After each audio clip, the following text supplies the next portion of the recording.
Good morning, everyone, and welcome to the Taiwan Open of Surfing. This is day 2 of competition here at Jinzun Harbour in the beautiful southeastern corner of Taiwan. Plenty of swell on tap today. We've got a light onshore ruffle, but talking to a lot of the competitors who've come in from the morning free surf, that's not an issue at all. If anything, it's providing a little bit more of a corner for them to get to work on. And we're looking at another great day of competition here at Jinzun Harbour. In the water right now, this is the round of 48. Sumo Sato, Annie Dos Santos, Georgie May Hicks. My name's Chris Binns. Alongside me is Tippy Jabrick. And Tippy, what do you know about the girls in the water right now? Yeah, morning, Binzi. I know Anna been surfing in a couple of the event in Indo, Krui and Nia. So we experienced her 9-point ride at Nia, so she's pretty famous in Indo. And Georgie May, she live in Indo, she live in Bali, she go to school in Bali, and she would love to chase her dream as a professional surfer. And yeah, those are the two girls that we know. I saw you this morning filming a lot of the Indonesian surfers in action, so give us your read on the conditions. I would say the condition is not that bad, yeah, because even though there's a bit of a onshore going on, but as soon as you taking off on the wave, there's a lot of like the faces is still nice to to do some maneuvers on it. Still good. Yeah, plenty of push out there, and I think the women in the water this morning, we're into the round of 48, so a lot less local talent in the draw than we saw yesterday in round 1 of the men's. Yeah. And a lot of the bigger names coming up. Run us through some of them. We've got surfers the caliber of Sasha Baker, Sarah Wakita from Japan, Willow Hardy, who surfed in the Margaret River Pro as a wildcard. Yeah. Mia Hapatz, Freya Prum has been going around on the challenges for a long time.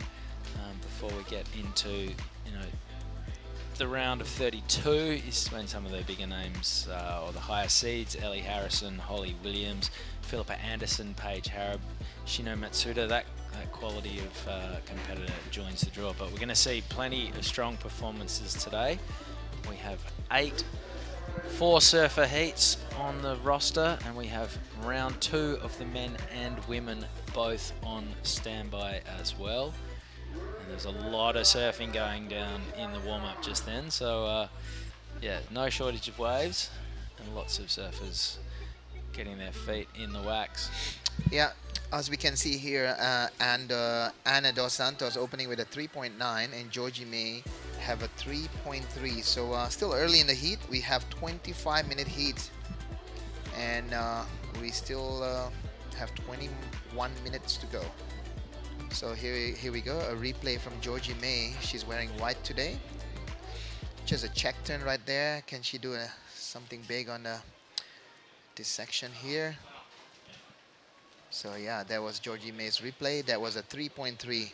So I'm pretty sure everybody at Canggu School, where she go to school, watching her heat today. And this is the replay from Anne Dos Santos. She's a surfer from DY, actually, not far from Manly, from Sydney. Yep, so she's Brazilian but living in Sydney these days. Yeah. And has made a bit of a name for herself as a charger. Yeah. Has a huge dig, took on Deadmans in Manly over the course of the last few big winter swells. And here she is in Taiwan, the Taiwan Open of Surfing. We've got a long list of sponsors to thank. Obviously, the Taitung County government and the World Surf League are hosting this. It's the 12th year we've been in Taiwan for the Taiwan Open of Surfing. We've seen World Junior titles decided here. We've seen a plethora of World Longboard titles decided. And yeah, it's just a fantastic venue for an event. Waves like we're seeing on the screen right now just don't stop for the duration of the waiting period. If anything, heats get called off when it gets a bit too big and stormy, and then there's plenty of backup venues. As we see Sumomo Santo quickly in and quickly out. And speaking of the WSL, we are going to get Ty Sarati from the Wazzle into the booth to have a bit of a chat. Ty, you're the contest director. Morning, mate. What are we looking at today? Good morning, Chris. How are you doing today? Oh, glorious. Run us through the conditions we've got out there, what you're seeing on the forecast, how long you think we'll run today, etc., etc. Yeah, so the conditions are slightly bigger than yesterday, but also slightly windier. Looking at the forecast, I think today and tomorrow are probably the biggest wave size. So we'll probably look to utilise as much of the conditions and try and run a fair few heats over the next 2 days. Right, so we've got men's round 2 and women's round 2 on standby today. Any preference, or are you just going to alternate between men's and women's the whole way through? We'll have a look at the conditions later in this round of the women's and make a call for what we go into later this afternoon. And yourself, you've been surfing a bit, testing out these conditions before you put the competitors out into them? Yeah, absolutely, Chris. You've got to get out there as much as possible and see how the conditions are. It's a pretty fun wave. Have you been scoring yourself? Have the competitors been giving you any waves? I've turned into a bit of a priority boy, but I've definitely been out in the water. The onshore at the moment, talking to a few competitors this morning, they were saying they actually don't mind it because it sort of sections things up a little bit more, gives you a few more corners to work with. Yeah, this wind from the north comes up a fair bit at Jinzun. It looks pretty good for the air surfers. They can really utilise the wind. And the faces are still pretty clean, so there's plenty of opportunities for everyone. And talking to the competitors, everyone's enjoying their experience so far. Everyone's happy to be here. Yeah, everyone's so stoked to be here. It's such a great place, and everyone you speak to that comes here for their first time is just blown away by how amazing it is. And yeah, they couldn't be happy to be here. And as a proud Victorian, who have we got coming from your home state to compete this week? Yeah, there's a couple of Victorians. Tully Wiley and Xavier Huxtable are just fresh from finals at the Phillip Island Pro last week. They should be surfing later today or tomorrow. Kind of similar to Jan Juck, the conditions out there. So I'm sure they'll do fine. Jan Juck wishes. And on the women's side of the draw? Bella Wilson, Ali Harrison, both from Torquay. They'll be looking to... Ali's been having a great year. She's won the WA QS and Pro Junior event.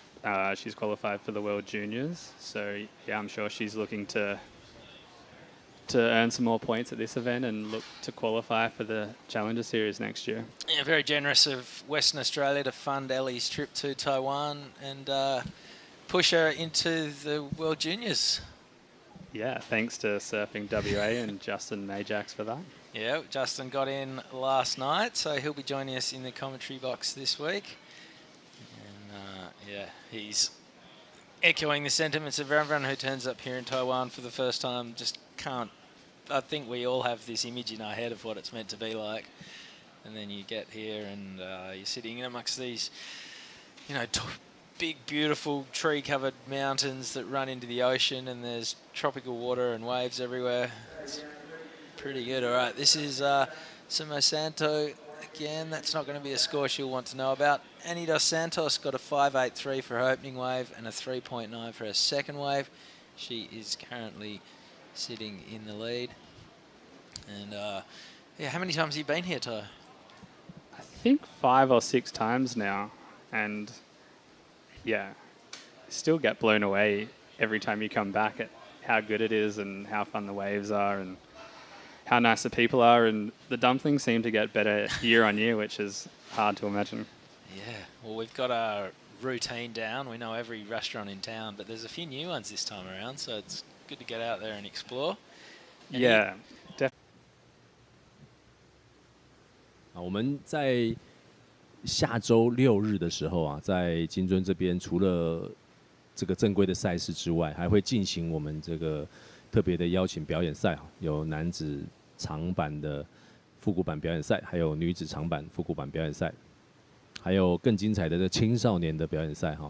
另外还有这个由Quicksilver 还有台东县政府 Rayboot 赞助的这个锐步选手的邀请赛啊，都会在这个周末登场。所以如果你还没有安排你这个周末的假期的话，其实可以考虑看看，是不是可以在结束了1周的工作之后啊，来到台东这里放松一下，走一走，看一看我们精彩的冲浪赛事。好，目前的 situation 状况哈，还是维持着这个蓝色在第一优先。那也是因为这个蓝色的领先的幅度比较大哈，所以其实另外2位选手啊，他们如果想要这个进入到这个第1顺位啊，他们所需要的分数其实会蛮高的。那但是其实红色目前在第3位的日本选手，他其实跟第2名的选手差异不大。那1、2名才能晋级，所以红色的选手他必须想办法要在短时间内先把分数拉上去哈。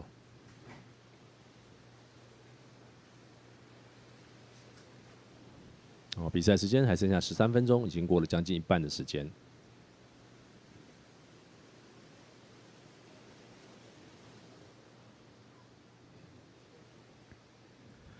好，同时在我们现场还有蛮多免费的活动啊。其实如果朋友们还在附近的话，也在附近做旅游观光的话，其实也可以开到我们这个金樽渔港这边啊，来体验看看我们蛮多的活动。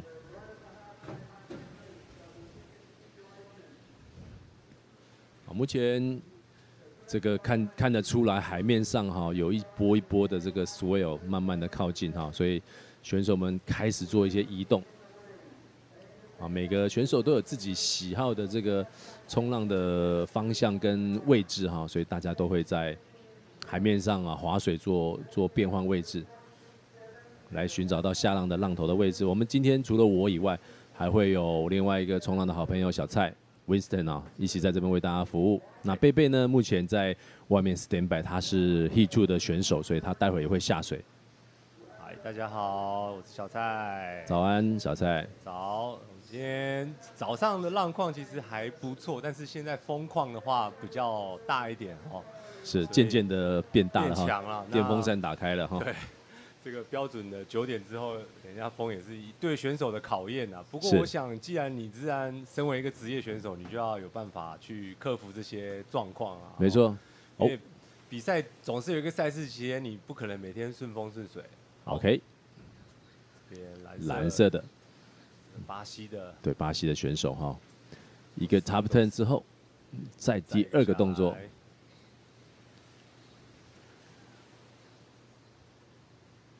OK， 做了3个 Top 10哈，动作稍微保守了一点。对。但是目前他是在领先的位置，所以其实他应该是比较不会那么紧张了哈。是。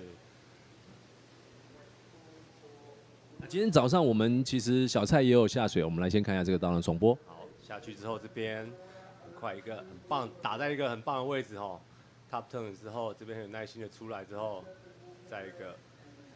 然后这边稍微后面浪比较白花也比较多了哈。好，其实早上今天我下水浪真的蛮不错的。是，那你冲的话，你觉得今天的浪的这个品质如何？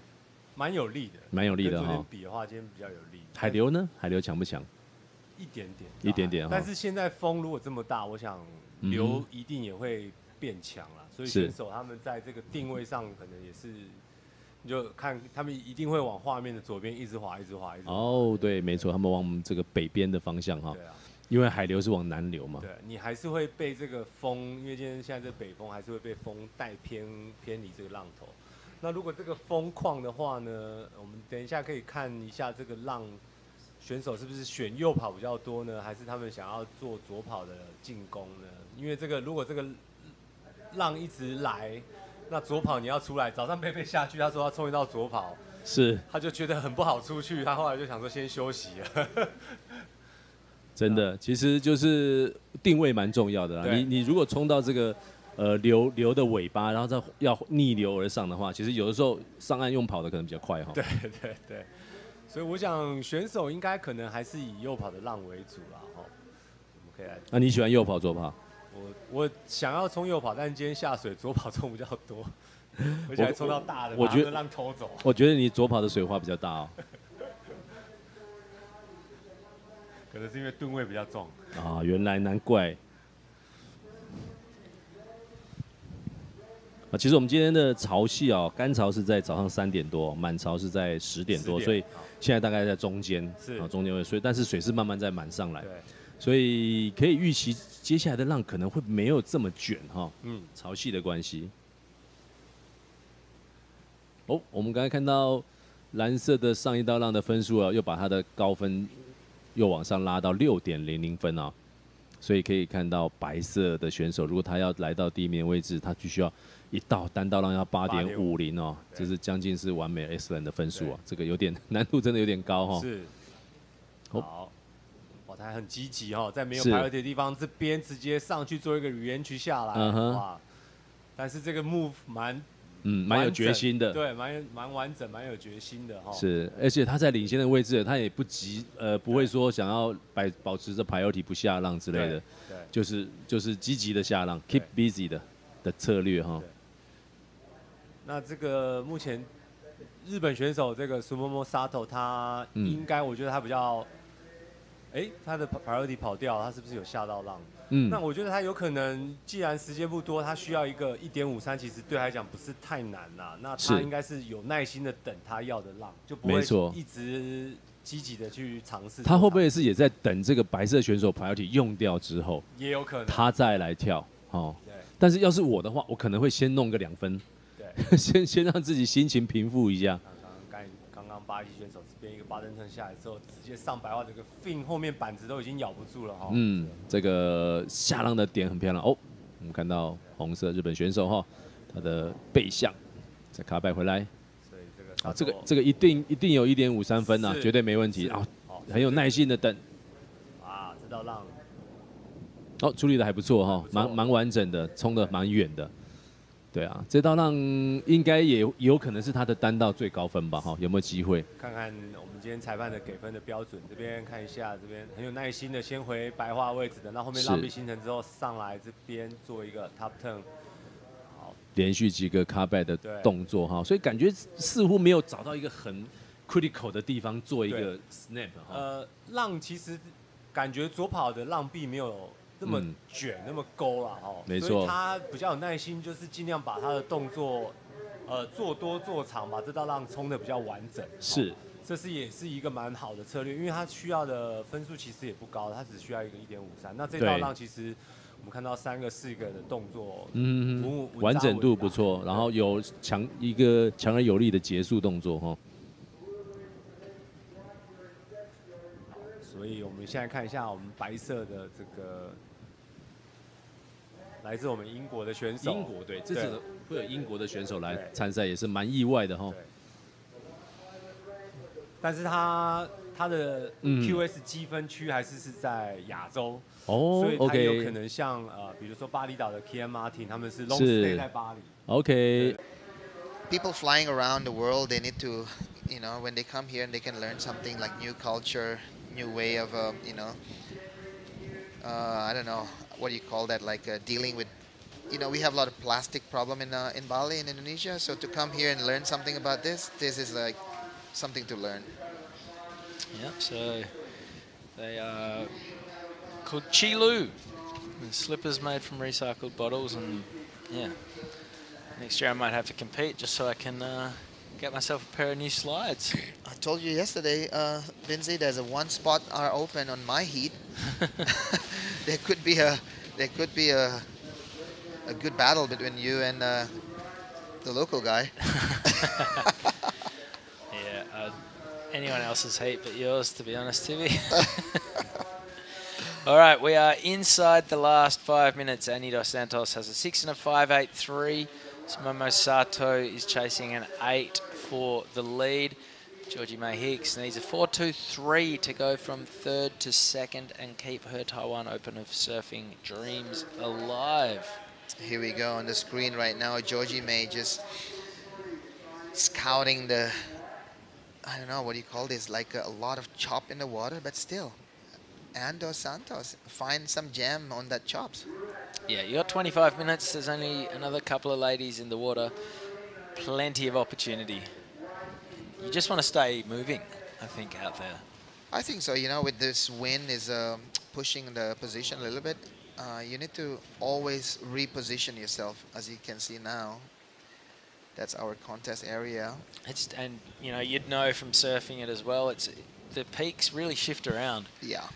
You're not doing yourself any favors just by posting up in the one spot. We see when the tide starts to push back in as well, there's a lot of sweep from south to north. So it's very easy to think you're in the right spot, and then the next set comes and you're nowhere near it. So yeah, you want to keep moving. You want to keep looking back in at the infrastructure here, find your landmarks, and make sure you know where you're sitting in relation to those two peaks. Yeah, and also surfing in front of this Jinzun Harbour, it's also test your fitness also, because you always need to reposition, you need to paddle around to make sure that you're not off the position. As you know, you always need to take off right on where the power source is, because if you kind of like taking off on the shoulder, you will miss that power source.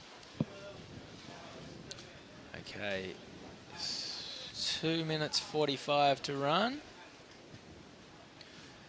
And it's looking like Ander Santos has this one pretty comfortably in control. Up next in Heat 2, Sasha Baker from Australia, Nisa Flynn from Thailand, Chen Lin Yu and Xin Ying Wu, both from Taiwan. So an Aussie, a Thai, and two Taiwanese. After that, Sai Maniwa comes up against Willow Hardy. Oh, here we go, Georgie May Hicks. She might need to finish this one, because this is the one that she was waiting for. It was a big set, a little bit, Benzi, yeah? So if she can finish this one. Yeah, well, we hear a bit of noise from the grandstand. She's only chasing a 4.23. There was a bunch of turns in there. 2 minutes to go. She'll will get back out with a little bit of time. Yeah, let's see this. Will she need more time, or is this enough? Talk us through it, Tibi. So this was a set from Georgie May. The first turn was kind of like a bit of a not enough push on that one, and then also one roundhouse cut back there. If she could have just find another one right there, it will be interesting if she can find that score. It's a 4.23. Yeah, everything was a little bit flat there. Yeah, the first turn wasn't. I don't think so. It was her surfing. It was just the face of the wave, just kind of like running away from her. Yeah. From her, you know, like when she's doing the bottom turn. So 3.93, so close. So just a touch short. She needed a 4. She got a 3.93. So she now needs a 3.63. So she's got 1 minute to try and do exactly the same again. Momo Santo, if she can upgrade a 3.83, she'll tighten her grip on second. There's under a minute to go. Yes, and also Georgie May is really far to the right of the competition area, because she have that long left before, and Sumomo Sato is actually out of her reach. Even though she have a second position, she's trying to block her probably now. Yeah, so we saw there Ander Santos surfing a little bit further to the north, got that steeper section, and was able to get just about a 4 for one turn. Yeah. And then we saw Georgie May surfing further to the south, where the left runs and runs and runs, but it just isn't steep. Yeah. So we saw a perfect contrast of quality versus quantity there. And unfortunately, Georgie May Hicks is going to bow out just a half a point short. Here goes Momo Santo. She'll be surfing as the buzzer goes. And yeah, they are our first two to advance for the day. Ander Santos from Brazil via way of Australia, and Momo Santo from Japan. And unfortunately, we say farewell to Georgie May Hicks, who's from Great Britain but lives in Bali. All right, we are going to throw to a quick break. Sasha Baker, Anissa Flynn, Chen Lin Yu and Xin Ying Wu are coming our way in the next heat right after this break.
Well, straight into heat number 2, and just looking at some of the amazing sights of the beautiful area that we're in.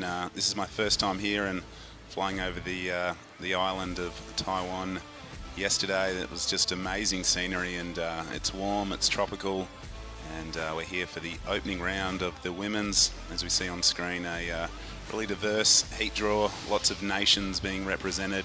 Sasha Baker from Australia out there in the red. We've got Anissa Flynn from Thailand in the blue, and a couple of local surfers, Tippy, representing their home beaches here. Yeah, welcome to the booth, Justin. And yeah, it's amazing to be here, and especially if you win your heat, it's always good to come in from the water. We're gonna have Chris Binsey later talking to Anne, and yeah, it's been amazing day, good day, summer. Bali's been raining, so it's good to be here in the summer day of Taiwan, and I'm pretty sure like Australia is also getting hotter now, no? It is. The seasons are a little bit different back home. Yeah. It's still been a little bit wet, and we haven't really seen our spring or summer conditions really kick in just yet. But yeah, coming from WA, we're used to a little bit of wind, and this place looks like it has a bit of a ruffled texture this morning. So I'm sure that our fellow West Australian coming up in the next heat, Willow Hardy, will not be feeling too unfamiliar with a little bit of wind on the face, but still great conditions. The waves have been really consistent this morning, and no shortage of opportunity out there for our surfers. The opening round of the women's heat, first heat done and dusted, but right now just waiting for some action to kick off. And yeah. So if you have a place to compare at home, Justin, where would you compare this place? Is it like Yallingup or Triggs, or where is this? This is very different from Western Australia. Oh, really? Yeah. You don't have any beach break that? I don't know. We've got a lot of reef breaks in Western Australia.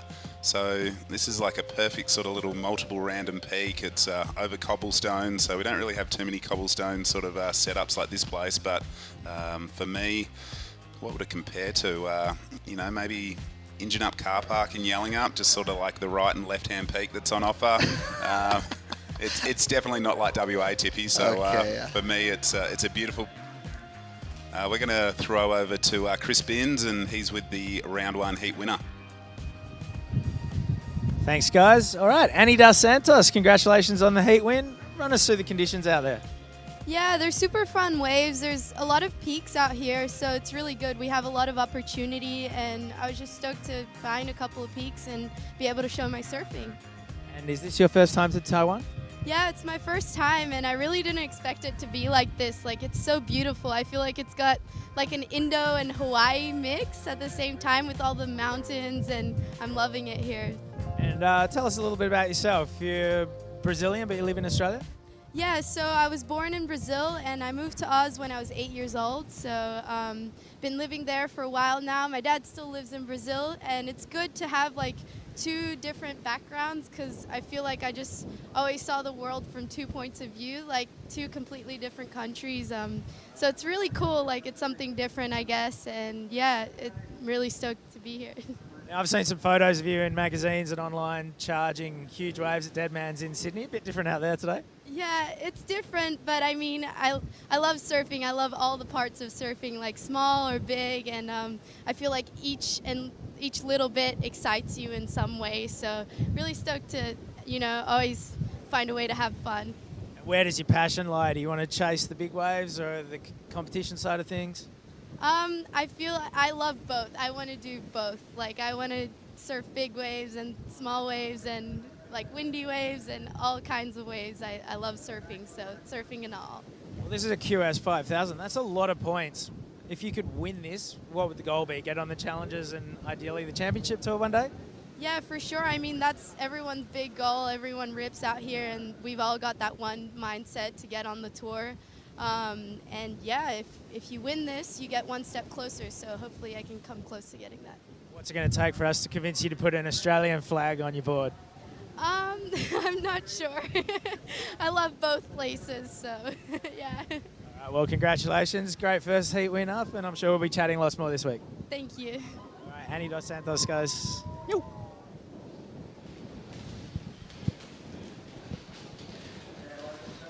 There was Binzi with Anne after her win of the first heat of the day, and I have to say she's quite a character. You know, she's have that energy as a Brazilian, but also she's on the mix with all the Aussie girls. She's representing both nations out there.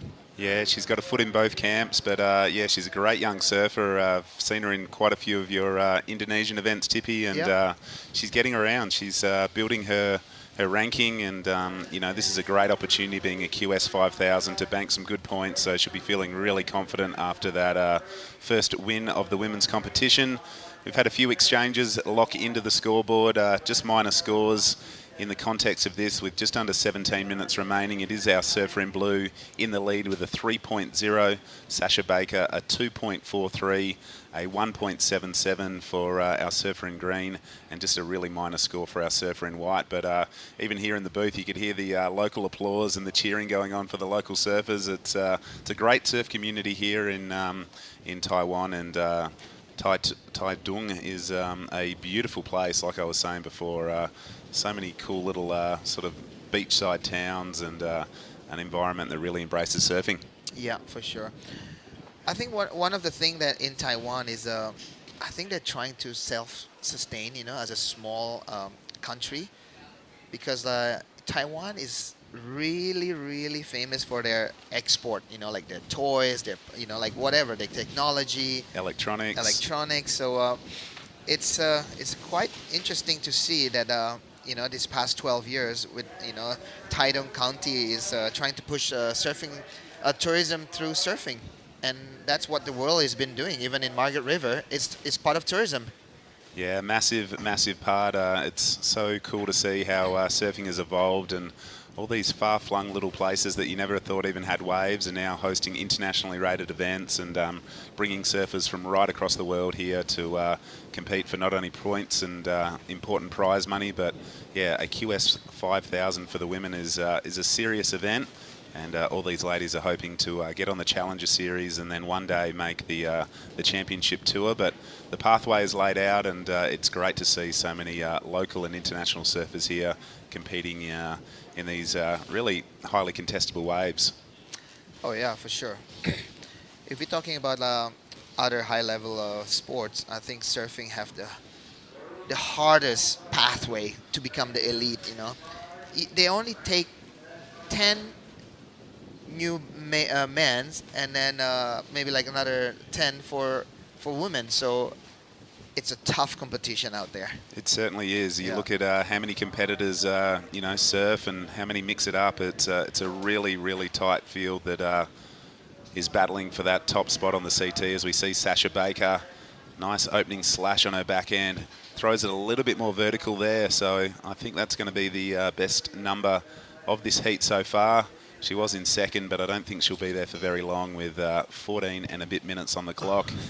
You're right, Tippy, only 5 women, in fact, get onto the championship tour. So, and with one event left on the Challenger Series, it is really sort of going to be a nail-biting finish over there in Hawaii, because we're watching closely Bronte McCauley from WA. She's in 7th position on the Challenger Series ratings, and she'll need a pretty big result to get back on the CT, a spot that I think all Australians and most surfers around the world know she deserves. But for these ladies here, it's a really good opportunity to bank some important points and climb their way up the rankings. And I believe it's 10 surfers from each of the regions that qualify to get onto the Challenger Series, and that is, you know, there's no easy heats in the Challenger Series, and really no easy heats on any WSL qualifying series event these days. Yeah, for sure. Yeah, there's if you're looking at the ranking right now, we have 2 Aussies right now sitting in 1st and 2nd. So this is a replay from Sasha Baker.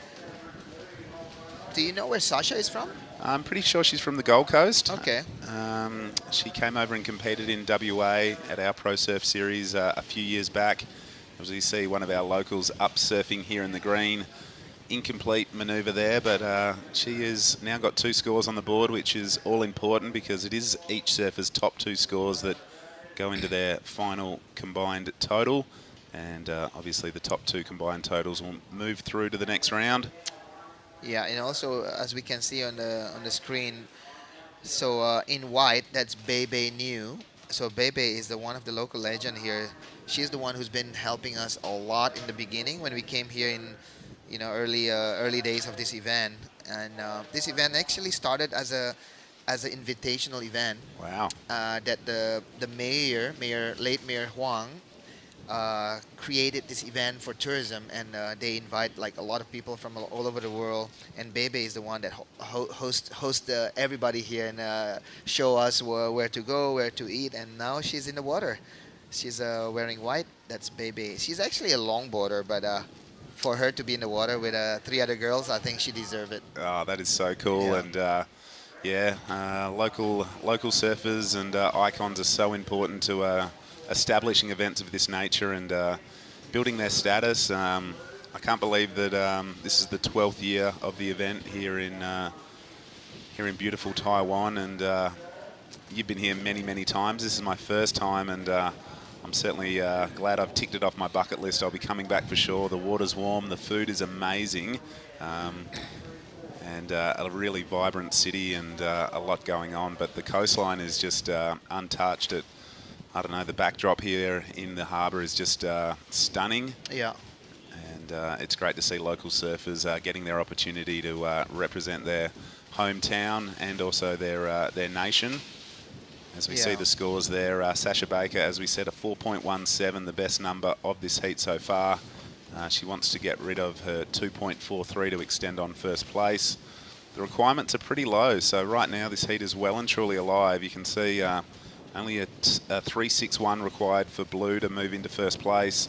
And for our surfer in green, that is Xin Yi Wu. She only needs a 1.24 to move up into second, so the requirement's pretty low, and Sasha Baker, the Australian, will be hoping to get rid of that 2.43 in the next 10.5 minutes and move through to the round of 32. Yeah. Yeah, talking about Taiwan also, Justin, like we are on the east coast of the island. So Taiwan is a really big island, so a lot of the industrial area like Taipei and Kaohsiung are on the west side. The reason why is like that because on the east side is really exposed by the Pacific Ocean, and this is a place where typhoons are hitting and like pounding the island. And that's the reason why you don't see many houses are on the road. They are super exposed.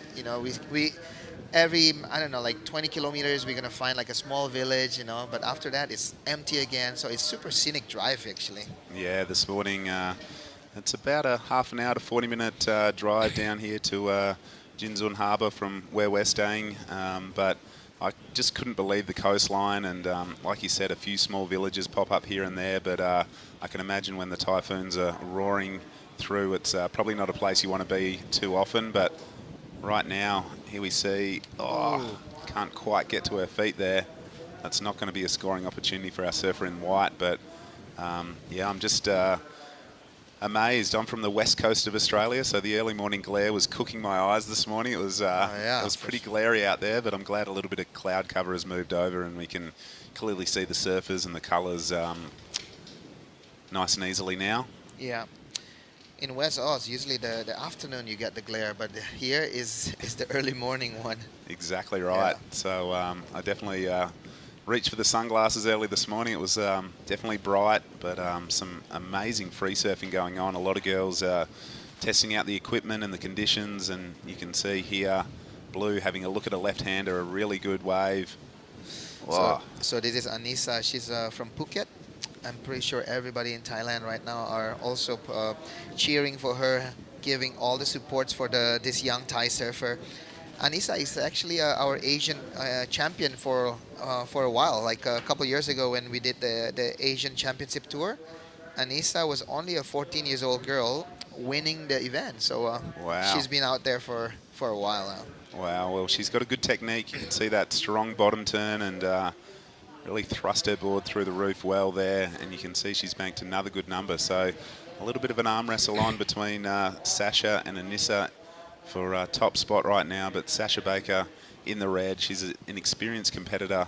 She sits out there back with first priority, and she'll be looking for something Better than a 2.43 to extend on her current position. A 4.17 is the best number we've seen of the heat so far. But Tippy, tell me about the water conditions. Is it warm water? It looks like everyone's in either their bikinis or board shorts. How warm is it? It's actually the water is really refreshing. The wind is a little bit cold, but as soon as you're moving around in the water, actually it feels like Indo. Nice. Yeah, it's not that cold, it's not that hot. It's just perfect. And especially, this is during almost winter time, on the northern side of the hemisphere. It's supposed people's mind thinking like, oh, it's gonna be cold, I have to bring a wetsuit. Actually, when you hit the water, all you need is just boardies. Oh, it's amazing. Amazing. Nothing better than surfing in board shorts. I caught up with you in Indonesia a couple of weeks ago, and yeah, it's just so loose and free to be surfing just in your board shorts. Yeah. Everyone back home still in probably 3.2s. Further down the coast, maybe still in a 4.3 on the windy days. But yeah, there's nothing better than surfing in your board shorts only, and you feel so free, so relaxed, and yeah, this environment we're here in Taiwan is simply amazing. Right now, this heat is ticking by pretty quick. No amazing opportunities for the girls just yet, but hey, you got to bank your scores, you got to make the most of your opportunities, and I was blown away with the consistency of the waves this morning. There was a lot of free surfers out there, but there was everywhere you looked, there was someone riding a wave, left, right. Yeah. Yeah, the funny thing is during the free surfing, there's like, I don't know, 50 plus competitors, so there's not much like unridden wave, but as soon as they have a heat on their hand, they're super selective. Like during the free surfing, these girls might just scratching for anything. That's so true. Yeah. Yeah, they have to select the right waves. They have to execute good manoeuvres to get the good scores. And you're right, the free surf this morning was a busy ocean.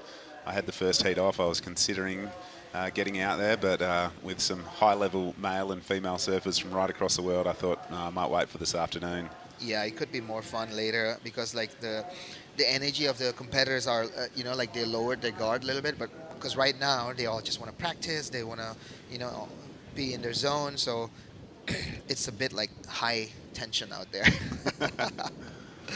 Yep, the early morning free surfs at any competition venue are generally some of the most competitive. Everyone's scratching hard and definitely want to get the feel of their board. As we see the heat leader, we missed the start of her wave, but she's found a little bit of a runner here, executing multiple manoeuvres. It's a smaller wave, but you can see this this wave really stood up through the inside and allowed Sasha to whack off a couple of really solid backhand turns.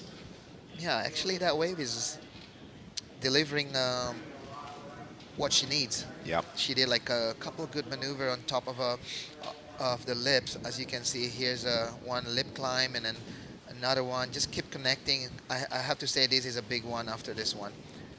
Yeah, that's probably the money, where the money points are. That two last maneuver is actually the best maneuver that she did on that wave. So let's wait for her last score. Yeah, so the judges, they don't count the number of manoeuvres, they're looking at the quality of the manoeuvres, and obviously Sasha got busy through that inside, and yeah, as we said, an experienced competitor. She knows what she has to do to make it through this second heat of the day, and right now there is a little bit of scoreboard pressure coming from this lady. Can't quite ride out of that one, Anissa Flynn in the blue rash vest, but yeah, the opportunities are definitely out there with 3.5 minutes remaining. I'll take this opportunity to say a big thank you to the Taitung County government and the World Surf League for hosting the 2022 Taiwan Open of Surfing. As we said, this event's been going for over a decade, and it's brought to you in partnership with some amazing co-sponsors, including PX Mart, Haesong Water, Corona, a bottle of beer per day, I guess, is going on for the competitors. Red Bull are supporting the event as well, and there'll be a Jarvis Earl Expression session going on from what I've heard.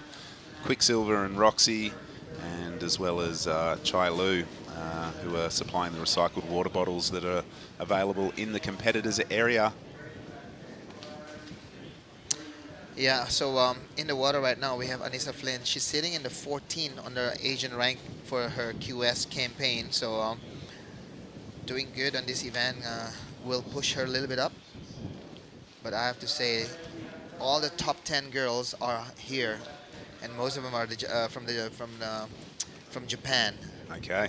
So we have really strong girls from Japan on this event for sure. Well, it's a highly rated event, and I think it's the last event in the sort of Asian region this year. So if you're looking to qualify, this is a great event with really good opportunity to bank some points. As we see our surfer from Thailand here opting for the left-hander. This is Anissa. Can she get around that section? Looks like it's that left. They just dies off, as we can see the wave before from Sasha. It's just become a runner. Yeah, it hit a bit of deep water and just didn't have the power and the push to allow her to extend past that sort of opening manoeuvre. And tell us, Tippy, I haven't surfed here yet, but is it a powerful wave, or do you have to sort of generate your own speed to execute your manoeuvres? I think the left, it's a bit of a like you said, they hit at a deeper section, but the right, it's almost like if you get a good one, you can do like 3 to 4 maneuvers, and then there's a ramp coming to you. But on the bigger day, the right-hander, it goes until the sand, actually, until the cobblestone. So yeah, when it's big, it can get really, really good. So tell me a little bit, Justin. You just have a new amazing center at the Western Australia Surfing. Is it at Triggs? It is at Trigg Beach, Yeah. our home beach. We've been super fortunate to move into a state-of-the-art facility just in the last month or so, Tippy. But I'll maybe tell you a bit more after this heat, because we're getting down to 30 seconds remaining. So it's going to take me more than 30 seconds to explain that amazing facility. But yeah, very happy with it, and it is the home of surfing in Western Australia for many years to come. Right now, with priority, she is having a good look at this wave. Sasha Baker in the red, and she's going to capitalise on this with right on 10 seconds to go. Just biding her time. Body language says she's done enough to hold her competitors off that one. And we're going to count this heat out and come back with heat number 3 right after this.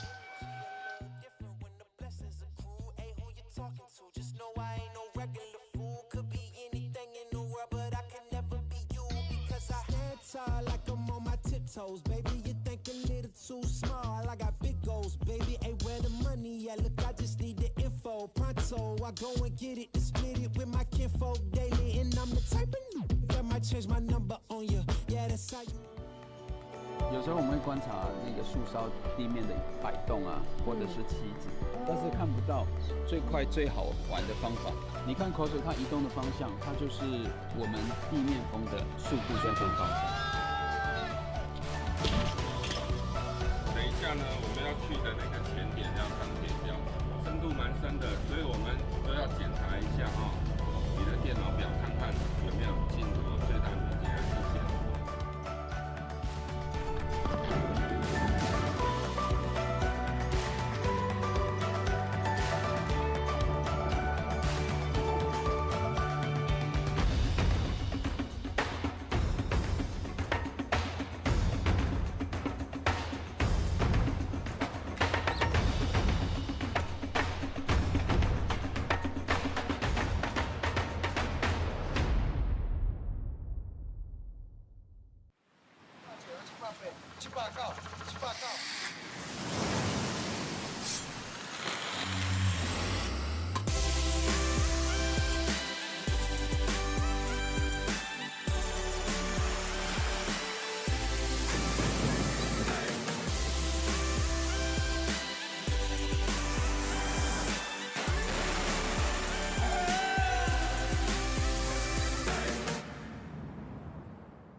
Well, welcome back to the opening round of the Taiwan Open of Surfing. This is heat number 3, and yeah, competition has kicked off for the women with a bang. And these 25-minute heats, as we see a Japanese surfer, a local surfer from right here in Taiwan, and fellow West Australian. I'm stoked to be in the booth to call Willow Hardy in the blue rash vest. I'll say good morning to you, Jada. How are you? Good morning, Justin. I'm good, thanks. Yourself? I cannot complain. I'm loving every single minute of my first official day here in Taiwan for the Taiwan Open of Surfing. And I'm stoked to be in the booth with you because I really value your insight. You're not only commentating but competing. So I wish you the best of luck for your heat coming up later this morning. But thank you. Tell us, how was the free surf out there? It was tough. It's always a tough crowd out there, and there's always those little, because everyone's feisty, so there's little dramas here and there. But it was good. The wave is fun. It's a little bit bigger than yesterday, and the wind is much stronger, but it kind of looks like the base is still quite clean, so it's still fun, like super fun out there. Yeah, it looks great. A right and left hand sort of peak on offer. So not favouring either the goofy footers or the natural footers. It's a big old playing field, and yeah, I've been super impressed with what I've seen so far of not only this area but of this country. And yeah, I'm stoked to see young West Australian Willow Hardy, who's been racking up her competition experience in this year, and right now a couple of minor scores has our Japanese surfer in the lead. Willow Hardy, I believe that was her second wave we just saw then, so she may move up the leaderboard into first place. I'm pretty sure she will. Right now our surfer in white has priority, so a big difference in a 3-lady heat compared to a 4-lady heat. It feels I don't know, just a little bit less pressure. You've only got to do better than one other surfer compared to 2 other surfers. For sure. Yeah, I remember watching Willow Hardy during the Krui and Nias contest, the Pro Junior and the QS. And she was definitely a standout those days, especially because the waves are much bigger, and she looked really comfortable out there, and she was absolutely ripping. So it was great to see her. That was the first time I met Willow. Okay. Really cool girl. I got to interview her a few times, and I'm a big fan of Western Australia. There you go. Well, so here she is, up and riding. Yeah, this is a good little flowing left-hander. She's connected the dots well and banks that end section nicely. Yeah, Willow is a charger. She's been, she lives in Margaret River, which is one of the iconic sort of wave zones in Western Australia, but for many years her family have been travelling further north. Talk us through the replay, G. Here, just a quick carve to get back to that energy of the wave. This one was a little stronger. You can see she puts more power as she just taps this one closed and finishes off really nicely. I think this could definitely be the best wave of the heat for now. 3 turns is actually it's pretty good out there. It's quite difficult with that wind right on the wave. Yeah, well, the wind seems to be blowing more into the right hand as the left seem quite clean at the moment. So maybe a bit of a tactic from Willow to sort of hunt the lefts, opting for her strong forehand repertoire. 19 minutes on the clock, and we're waiting for a couple of numbers to lock in. But as I was saying, she certainly likes a little bit of juice. She's not a stranger to big and powerful waves, as we see a split peak going on right now. So local surfer in the white on her backhand, a little bit behind the section there, so she's just trying to improve on that 0.5, so just a quick up and down, that'll be her best wave. Last of Blue came in at a 4.5, as we said, definitely the best wave of the heat for now. While we don't know what Red did, here's the replay. Take us through this one. Yeah, nice little forehand jam there. You can see the shoulder of the wave sort of popped up quite quickly, so not too much opportunity, but a quality first manoeuvre. And we'll see what the judges thought of that for our surfer from Japan. That is Sai Manawa. Sai Maniwa. I was talking to her also during Krui and Nias, and she was saying that She is from Japan, but now lives on the Gold Coast. Oh, there you go. Yeah, so it's nice to hear her with an Australian accent when she speaks English. I love it. I love it. There is definitely a lot of travelling surfers that base themselves in Australia. A lot of events go on there, and I guess it's just a good centre for exposure. And you know, I guess if you spend any time on the Gold Coast, you know, it's a pretty competitive environment. So even the free surf seem like a QS heat probably. Yeah, it's if you think of Surf Town, I would say Gold Coast is probably one of those. And yeah, Sai is such a beautiful, smiley girl and always looks happy, but definitely not in your heat. Ooh, okay. She's a really tough competitor and really knows good strategies out there. So it's amazing and inspiring to watch her compete. Comes out though and always has a really big smile on her face. Oh, you know, as a professional surfer, a travelling surfer, it's hard not to smile. I can't wipe the smile off my face. This place is simply beautiful. The stunning natural scenery, just the food, the people, the culture. It seems really cool.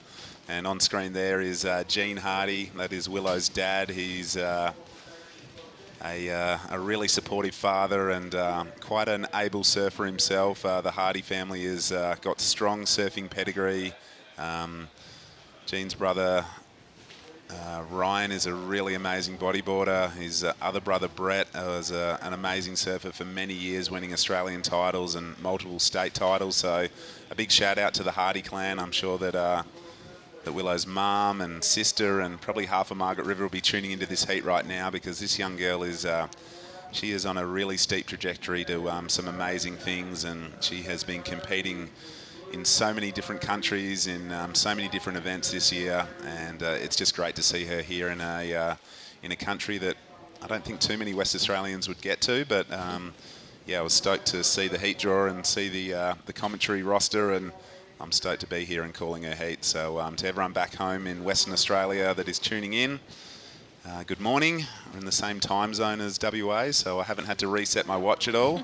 Same time zone as Bali as well. Yep, same time zone as back home. So I'm sure everyone's going to be watching this as well. Taiwan is actually quite a special location for us. It's so different, I guess, to back home. You know, the style of living and everything is amazing over here. So. And tell me, have you competed here before? No, this is my first time as well. Okay, cool. Yeah, we got here like 3 days ago, and I'm completely blown away by everything. The scenery, the food, the people. It's so nice over here.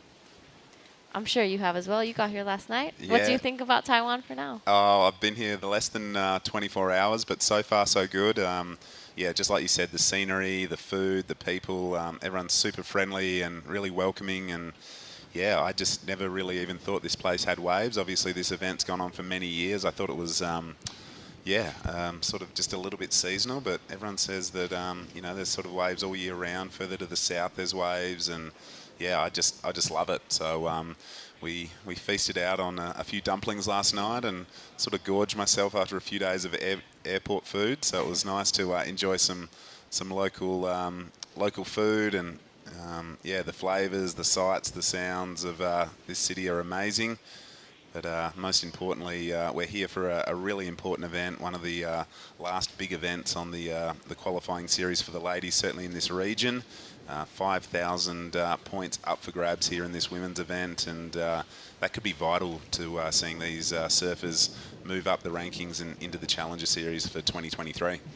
Yeah, this is the last Asian QS, so this is a very important one. I'm not quite sure for Australia.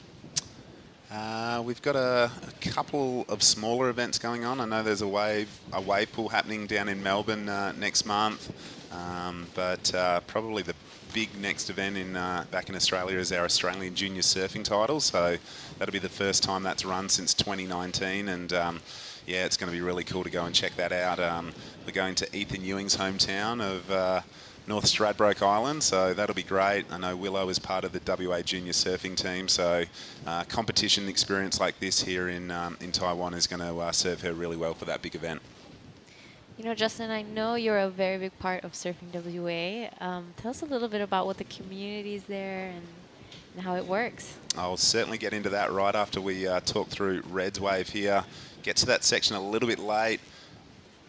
Climbs the foam, but again, she's been unfortunate. She's just picked a couple of shouldery waves, but this one seems to be reforming on the inside and throws it up there once again. So looking to get out of the twos is our Japanese surfer in the red.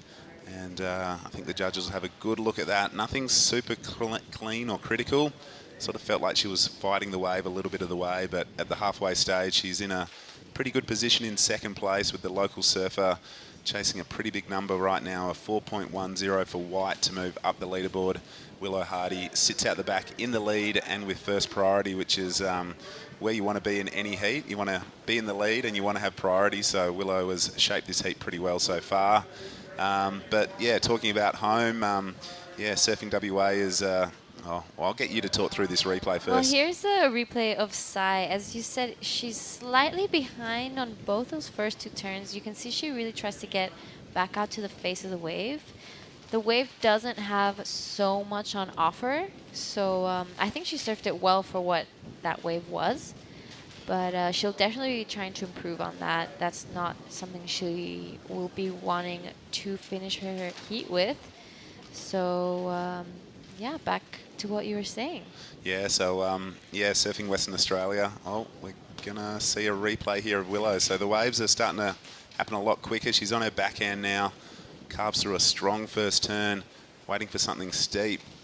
Doesn't quite come on that second section, so a couple of backhand carves for Willow.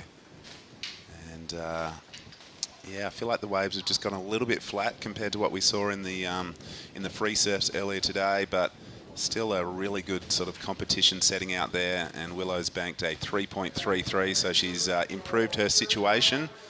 And as has our surfer in red with a 2.83, so she's improved on a 2.5. And that has made the situation a little bit harder for the local surfer in white, now chasing a 4.43 or better to get into a qualifying position. But yes, for the third time back to Surfing WA, we're a state-based sporting organisation. We fall under the umbrella of Surfing Australia. And yeah, we're pretty much there to guide and support the future of direction of surfing. Probably similar to what the Asian Surf Co does throughout Asia, but we run a big surf school. We host state, specialty, national and international events. Our big one of the year is obviously the Margaret River Pro, a championship tour event. So to all my colleagues back home, good morning, or Salamat Pagi. But yeah, we've just moved into a great new facility, and we've just held a big celebration over the weekend where we crowned over 50 state champions. We did the WA Surfer of the Year Awards, and we inducted 3 new life members to our organisation. So, yeah, things are going pretty good back in WA, and yeah, we've got a really, really cool office, and yeah, it's pretty much owned by the members. We've got a gym in there. We've got some new meeting and training spaces, and yeah, for anyone that hasn't been there, the front door's always open, so go in and say g'day, and I'm sure no matter where you are in your surfing journey, that Surfing WA could help in some way, shape or form. Yeah, even when I went to compete at those events, the Cape Naturalists, I felt so welcomed and so at home. It's definitely one of my favorite events, and even though I'm not in that region, I'm definitely going to try and come back and compete over there. Yes, please do. We missed your face, but obviously through the pandemic it was really, really difficult to get back into WA. So the WA Pro Surf Series ran about 3 weeks ago. We ran a Pro Junior event and a QS 1000, and yeah, it's cool to see a lot of the names that were at that event here competing in Taiwan as well. So we'll have some good insight and a bit of a form guide on some of the female and male surfers that we saw in action over there. Yeah, here we see Simon Niwa taking a look at this wave again, slightly behind on it. Yeah, the wind has really picked up in the past few minutes. You can really tell it's starting to even affect a little bit the face of that wave. But yesterday around this time it was still pretty glassy. So already driving down we could see there was a little bit of that onshore. So we knew it was going to come early, and there's a big cloud out the back, so we might see some rain, but I'm not sure. Well, we're in a pretty tropical environment, and as I was flying in, there's mountains just behind us, so you know, I guess that it sort of creates its own little weather system with the ocean right here, with some really high mountains around. Apparently, I was warned to bring a rain jacket, which I've packed, but yeah, it's still warm. We're in shorts. You can see the surfers are in bikinis and board shorts essentially, but the water's warm. The wind's a little bit fresh, but I'm from WA, which stands for windy always. So this is not much of a breeze compared to what we're used to, and yeah, still highly contestable conditions out there. I think the ocean's just readjusting with a little bit of wind on it. Certainly back home, when the sea breeze first kicks in, it sort of takes a little while to sort of settle in. But you know, you can still see these smaller inside waves. The faces are still pretty clean. A little bit of a ruffled lip, which, you know, I don't think is really going to affect the surfers too much in the upcoming heats. But yeah, round one heats underway with just on 7 minutes remaining. It is Willow Hardy from Western Australia leading the heat with a 4.5 and a 3.33. Japanese surfer sitting in second place, chasing a 4.90 to move up the leaderboard. And right now, a couple of low scores for our local surfer, Shu Yung Chang. This is Simon on her backhand again. Slightly stuck again. Here she finally gets to the face of the wave. We'll see if there's anything on offer. This wave seems to be a little bit flat as well. She'll be wanting to improve again. And right behind her, Willow Hardy on her forehand. A beautiful carve. I'd like to see if she did anything in the first part of that wave. But it looks like the girls are definitely tending to go to the lefts, maybe less affected by the winds. So it'll be good to get that insight maybe in one of the post-heat interviews. Yeah, it'll be great to see how conditions actually are. So this was the start of Willow's wave. Gets a nice little sort of check turn to set that wave up. Got a little bit stuck there, but you can see she's just looking down the line. And I think she's done really well. You can see she finds a nice little power pocket here to wrap. She's got a great technique. So yeah, it wasn't a great wave, but she linked together 4 pretty strong maneuvers, and her low score being a 3.33. Here's the local surfer taking off. This probably would be the best wave she's caught for now. Nice open face, and she looks really relaxed on it. And it's good to see the local crowd out cheering their favorites as well. Yeah, I love that. You know, hometown support is so crucial, and yeah, it's a great surf community that we've got here in Taiwan. And yeah, the hoots and hollers, I think if you are out in the water, can certainly help, and maybe just help you get that little bit extra out of each and every turn. So she's in third position now, but I think that was definitely probably one of her better waves. I don't know if you've seen the whole paparazzi crowd outside. My goodness. Every time I come in, it's like a photo shoot. Got to smile and make sure I come out of the water well. You're a surf goddess. It doesn't take much for you to look good. But yeah, there is a lot of cameras on the beach. Obviously, this event attracts a lot of attention. And you can see the crowd on screen all tuning in to the scores on their phones. And the action happens so close to the shoreline. It's amazing. We've got this big scaffold set up. But a lot of people really enjoying this internationally rated WSL QS 5000 event. And we do have some numbers dropping in. A 3.73 for Willow Hardy does improve her situation ever so slightly. And the last score for Red was her best, a 3.60. So Red and Blue are applying a little bit of score pressure to the local surfer in the white, with just under 4 minutes remaining. Yeah, it's looks like, as you said, the wave is just trying to readjust as there's a little bit more of lull, and the wave is just shifty, I guess. So the girls are struggling to get those bigger scores up, but still amazing waves. There's waves, which is the most important part of all. 100%. It's a vital part of any surfing competition. You need waves to run, and there's certainly a lot of them out there. It's just a case of picking the best 2 in a 25-minute heat, and if you're in the top 2 place surfers, you will progress through to the next round. And And the round of 32 awaits our top 2 placed surfers. Just on 3 minutes on the clock. And I just love how close the waves break to the shore. I love the setup here. A really cool little competitors area. Everyone was hanging out nice and early. I unfortunately missed the opening ceremony, but most Asian events love a little bit of hype and fanfare. Yeah, there's always that opening dance to every event, and I always look forward for those. They're some of my favorite parts. There's all right behind us. There is the harbor with some of the most strange boats I've ever really seen. The bottoms, they use tubes to make the boats float. Here we have our local surfer. Just a quick up and out. Yeah, I don't know that they'd passed the Department of Transport test back in Western Australia, but they certainly, service the harbour. They look like fishing boats to me, but I'd like to know what they're fishing for out there, or, is it squid, is it fish, what are they chasing? But yeah, they're definitely unique boats, I'll give them that. Yeah, I don't think I've ever seen a design like that, and I'm not sure how fast they can really go either. But they're very pretty, very beautiful to look at, and unique. So it's always great to travel and see how everyone does their things differently.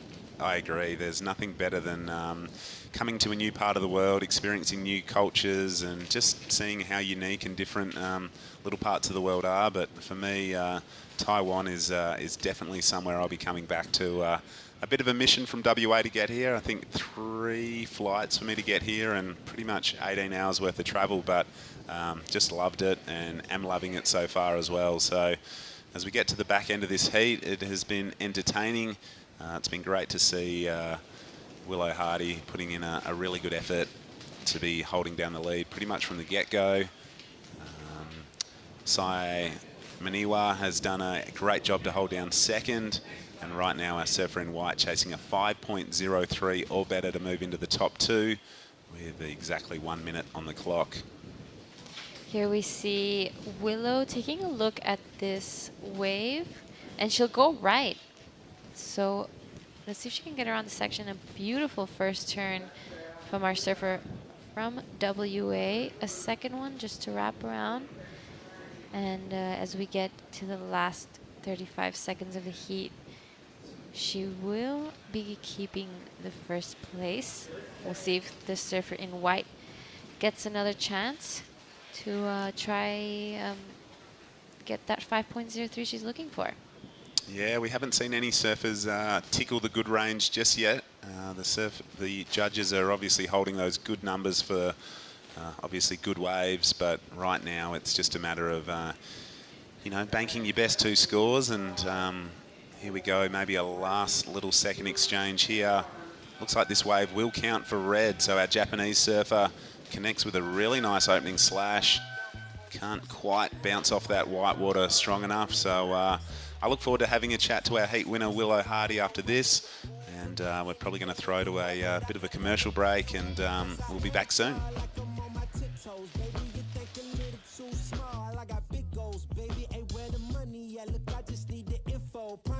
I go and get it, split it with my kinfolk daily, and I'm the type of that might change my number on you.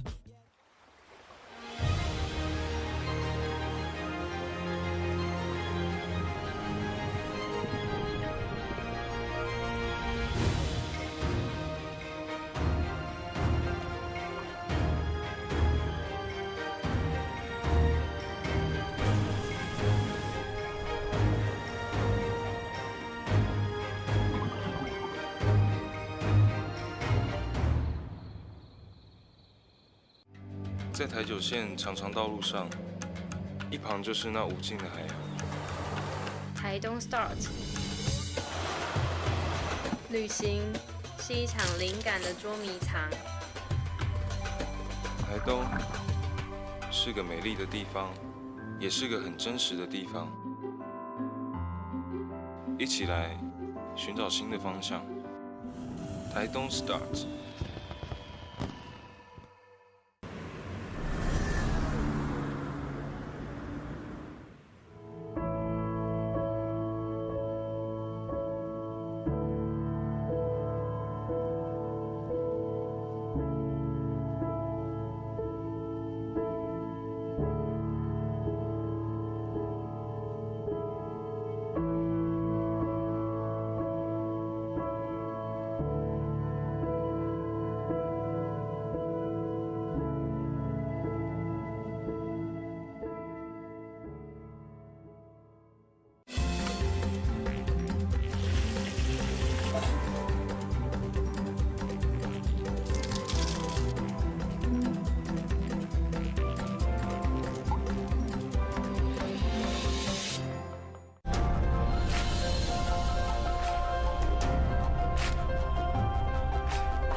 Hello and welcome back to the Taiwan Open of Surfing, Jinzun Harbour, Taitung County, and we are into Heat 4.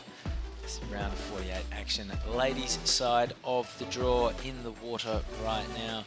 We have Sarah Wakita from Japan, Nilby Blancada from the Philippines, and in white, the lady we see on screen, her Taiwanese name is Mi Hin Sin Pan. She goes also by Leanne McDonald, sister of Rory McDonald, who we saw competing on the men's side of the draw yesterday. And Leanne's a pretty handy surfer. Jada, you've surfed with her in the past?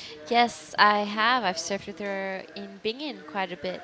I know she's also very into the longboarding, and she competes in longboarding as well. Such a beautiful girl to be around, and she's so fun. And yeah, I see her mostly in Bingin though, as her sister is married to Mega Samari, local legend from there.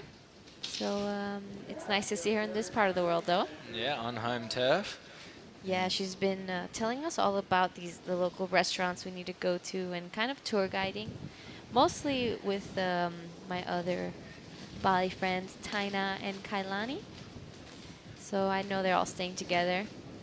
And it's nice to have that bit of home here when you're traveling as well. All right, speaking of home, Justin Majex has come over from all the way over to Taiwan from Western Australia, and he's now going to interview another West Australian, winner of the last heat, Willow Hardy. We're here with Willow Hardy, winner of heat number 3. Willow, congratulations. Tell us about your heat out there. Oh yeah, well today conditions are definitely a bit trickier than they have been, but there's still some great opportunities. Like Taiwan's got pretty sick surf, so I'm so stoked to get through my heat. You've been here for a few days. First time to Taiwan, like me. How beautiful is this place? It's just amazing, isn't it? Yes, had no expectations coming here, but it's like how I'd imagine Hawaii to be. It's just beautiful, such nice warm water, lovely locals, loving my time here. And this is a QS 5000. You've been competing a lot this year, but a really vital event as far as points and building your ranking. Where do you want to go with your surfing? I definitely want to make it to like the tour, but I think the challenge is like a great start and just like trying to get a good ranking in these 5000s for next year. So the first couple ones I did better than last year, so hopefully. Now we're from WA, so we're used to a little bit of wind, but what would you compare this wave to back home? It's a little bit unique. We don't really have setups like this, do we? No, we don't really have like, I don't even know if this is a beachy or like a rocky. But yeah, maybe a bit of geechies I'd say. A bit of windy mogs, but yeah. And tell us, you're travelling here with your dad. He is a great supporter, a great surfer in his own right. As I saw you looking back to the beach, he's always there supporting you and guiding you. But any other family you want to do a shout out to back home? Shout out to Mum and my little sister and all my friends. You've done well. I can't wait to see you in the round of 32. Best of luck for the rest of the event. Thanks, Les, Justin. You beauty, Justin Majex, talking with his home girl, Willow Hardy, and yeah, her dad, Jean. Incredible surfer. He's a little bit upset because he copped his fins to the face at last weekend's Margaret River Classic. Margie's was 6 foot and solid for that hardcore local event into its 40th year. And Gene forgot his wetsuit, so he went out in boardies and then decided if he was wearing boardies, he couldn't wear the helmet that he would normally surf with when the waves are serious. So he took his helmet off and sure enough copped his board in the face. So he's full of stitches and can't surf, so he's consigned to cameraman duties this week in Taiwan. Okay, we've got some scores in. Nilby Blancada from the Philippines opened up with a 3.17. We just saw Leanne McDonald. She's got a 2.77 for her last wave and a 2.5 for her opener. She's in the lead. Top seed in the red jersey, Sarah Wakita from Japan. She's an incredible surfer. She surfed here, I think when it was, she might have been here in the World Juniors back in 2019 or 2018. And she's a really powerful, strong surfer. We saw her compatriot Amuro Suzuki win a world title here in 2019, the same year that she qualified for the championship tour, and Amuro was just incredible. Such a strong, powerful surfer. smashed these waves to pieces and was over the moon to take out a World Juniors. Here goes Nilby. Nilby, fresh off a win in Philippines, actually. So at her local, beautiful, powerful surfing from Nilby.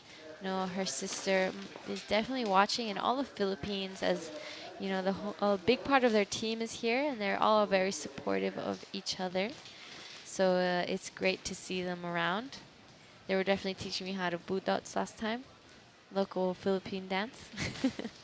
How good. All right, well, she smacked that wave to pieces. Looking forward to seeing the replay. And talk us through this one, Jada.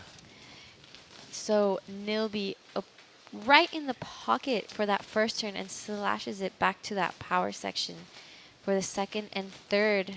You see this wave doesn't give so much of a finishing, but those first two turns were beautiful to look at. She'll be used to those rights. She is Cloud9 local, I'm pretty sure. Yeah, well, she looked really aggressive when she teed off on that wave, and a 6.5, so one of the best waves we've seen so far this morning. The reward for that aggressive surfing, and the judges have made it pretty clear in the day and a bit of competition we've had so far. They really want to see you go vertical. That longer running left is a lot flatter, and as we saw earlier in a few heats, you can get a long wave, but you're not going to get any scores if you're not going vertical. So those shorter rights, or if you get the shorter left that runs into the southern peak, that stands up a little bit more as well, you can go vert and bank bigger turns. So the judges are going for quality over quantity, that's for sure. And Nilby Blancada has done that. A 6.5 for that really aggressive opening turn. And then what I liked was she backed it up straight away with a searing combination of gouges. And a 6.5 the result. She is in the lead. Where is Sarah Wakita? I think Sarah is not here, actually.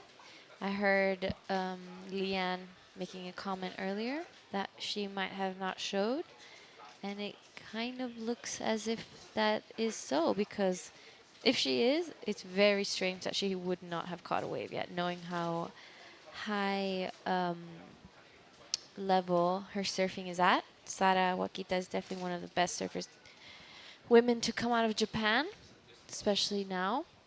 Yeah, gave her a big rap, and then she's no-showed on us. So, Sarah, good job, but unfortunately not making it to the event. This is local surfer Leanne. And you're right, the rights are definitely looking more punchy and being able to get more into that pocket. Those lefts seem to flatten out and be a little more gutty. Yeah, well, that's the north wind as well. It is onshore, but it's only light. But it's, yeah, the rights are bending back towards themselves, giving you a little bit more of a pocket to hook in, whereas those lefts are sort of being flattened out even further by that wind. But as we've explained a few times, there are two peaks here. There's one to the north that has that longer running right. The left off that runs into the southern peak, and the right off that. So you can score off the right on the southern peak, the left off the northern peak, the longer left that comes off the southern peak.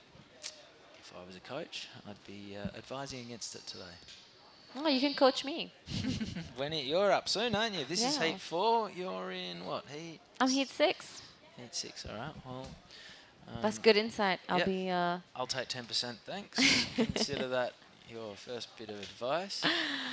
I need a coach around. Okay, I'd put my leg rope on the back foot.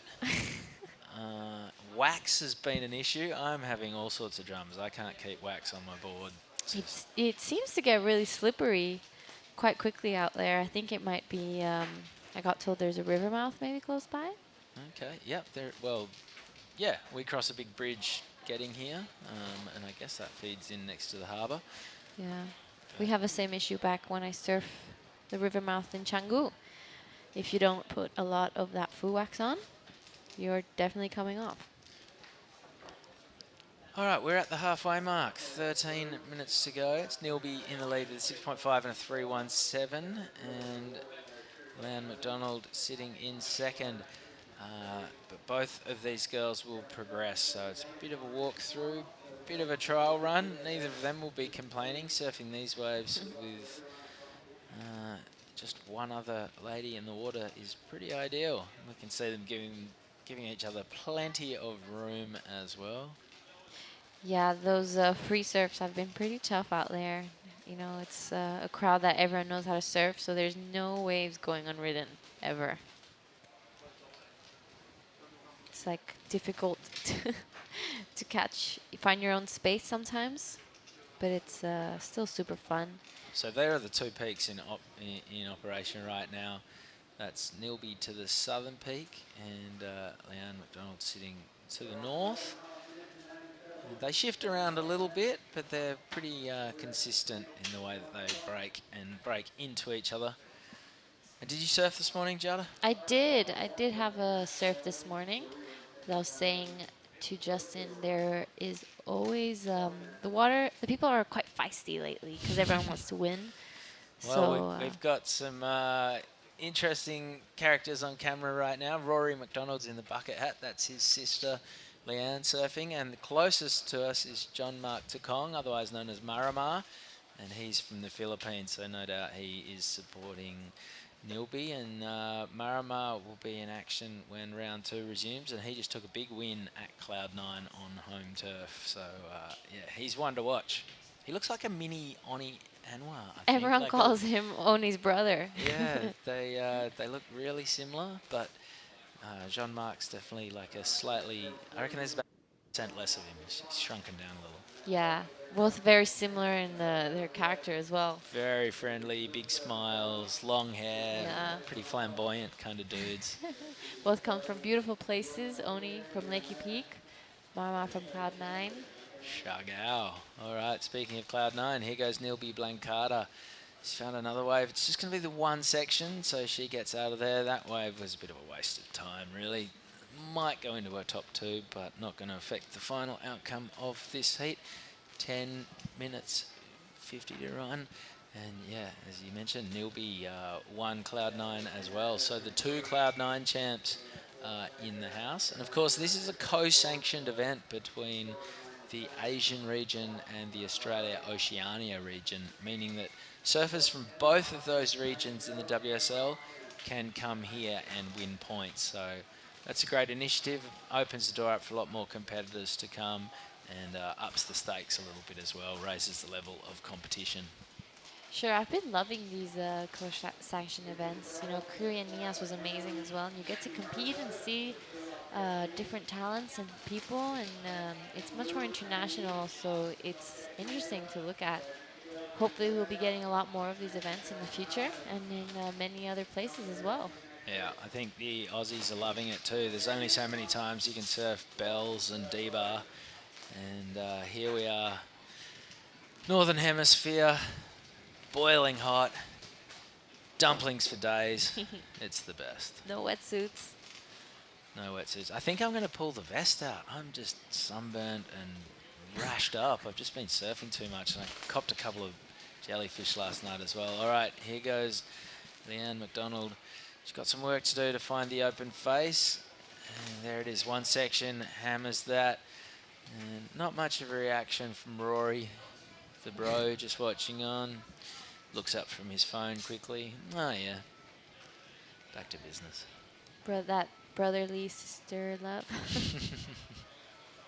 I saw her dad is here as well supporting. So cool to see that surf family come down and everyone's down here at the beach supporting their local favorites. You know, they're definitely known as some of the best surfers here in Taiwan. So I'm sure she has her crowd waiting for her at the beach. All right, what was the last score for that turn? Just a 1.2. Yep, nothing to write home about. 8.5 minutes to go. Up next, we're already into the second half of the round. It'll be Mia Hapatz from Australia, Emily Nishimoto from Japan, and local surfer Liu Eni. So just the 3 surfers in that heat. Here's hoping they all turn up. Not impressed, Sarah Wakita. We wanted to see you surf. Sure did. She rips. And she thrives in these conditions as well. That's similar to Japan. All the Japanese surfers have been absolutely killing it in the free surf. It's a Japanese hotspot, Taiwan. A lot of Japanese tourism, a lot of Japanese surfers come over here to explore this part of the world and get stuck into the waves on offer. Here goes Nilby, he drops the other shoulder, big layback jam, can't quite ride out of that one. I like the attempt at some variety though, that's cool. We were surfing in similar conditions like this yesterday. Yeah, last night, just with 1,000 more people. Yeah. Everyone was hungry as well. We were not hungry. We just ate way too much food at lunch. I could barely lie down on my surfboard. That was, yeah, that was an embarrassing afternoon in the water. I think I reached my 200th dumpling yesterday, or something close to that. And then we got home to Taitung City last night, which is about a 40-minute drive away, and did it all again. The dumpling tour continues. What do you think of the town? We hired some bicycles and went for a bit of a ride, a bit of an explore. It's cool, huh? Oh, I loved going around the city in the bicycles. I thought that was epic. You know, you're just driving around and all the city lights and there's food everywhere and movement and, you know, everyone's really friendly even when you're driving. Everyone really minds the bicycles and the motorbikes. They even have their own lane, which I think is amazing because back at home it's kind of like whatever goes, and if you kind of have to throw yourself every time you want to cross the road, but here everyone stops and waits and is very friendly. Yeah, I was a bit worried at first that Team Changgu weren't too sure how to ride bicycles because you got off to a very shaky start, but once you figured things out and realised that everything's on the other side of the road over here to what we're used to in Australia and Indonesia, we're back in business. All right, here goes Nilby Blancada. Two-turn combo, and unfortunately sinks the rail on that second turn. Can't hang on to that one. Would have been an interesting score if she could have comboed it up because that was 2 turns, bit of variety. Now we're looking at Leanne McDonald, longer running left, not interested, 5.5 minutes to go. Let's have a replay of Nilby's wave, and Jada, why don't you tell us what she did right and what she did wrong? Yeah, Nilby looked like it would have been a really good score if she was just able to finish this off. Beautiful first turn. So much power in her surfing, and here you see her just falling, going over the handlebars, getting unstuck. But she'll be looking to improve on a 317. I'm not sure that's going to be it, but no, it was a 293, but that tells you, you know, she was well on her way to improving that 317 because that whole 293 will be for that first turn. And yeah, if she'd hung on to the second, it would have been a decent number. All right, we are inside the last 5 minutes. And this is a walkthrough. So Nilby Blancada and Leanne McDonald are sitting first and second in what is meant to be a 4-surfer heat. There are only 2 in the water. And here goes Nilby. Let's see if she can string this one together. She's got some work to do. She's a little bit behind it. Throws in the chop hop if you don't mind. Now, let's see where the judges go with this one, because that's a bit of a novelty. It's a bit of a party piece. It's not really substantial surfing, but it'll make the highlight reel because everyone loves it. It's a guilty pleasure, the chop hop, yeah, isn't it? They're always fun to watch. You see here, like, and so well executed as well. Don't mind that at all. You definitely heard the crowd.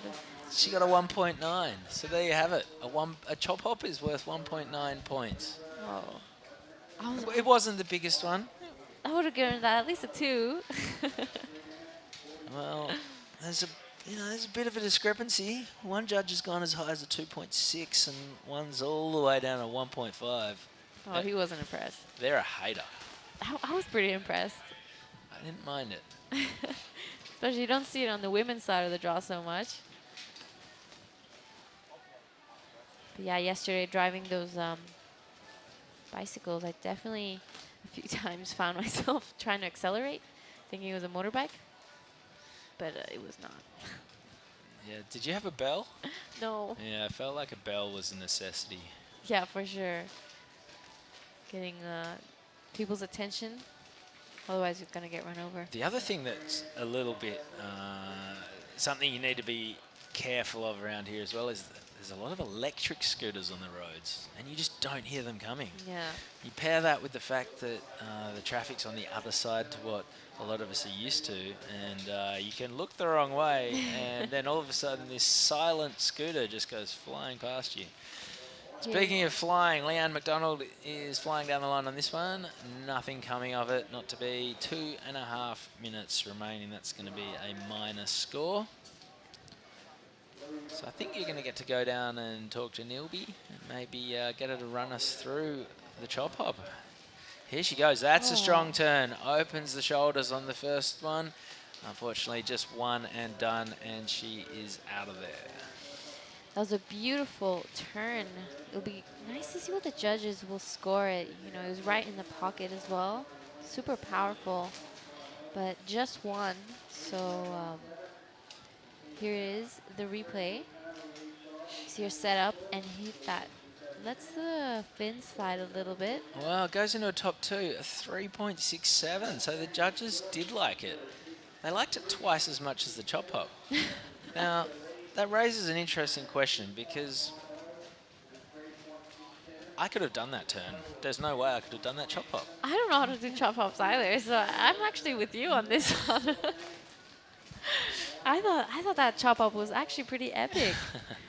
I think the judges just don't want to encourage that kind of stuff because then you get into a massive grey area. But once people start doing chop hops and selling them as alley-oops and all that kind of stuff, it is a novelty. So yeah, we're not going to throw the judges under the bus like that. A 3.67 the result for Nilby Blancarda's last big turn.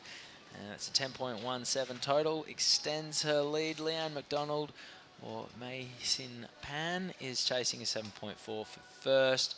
But both of these ladies have progressed to the round of 32.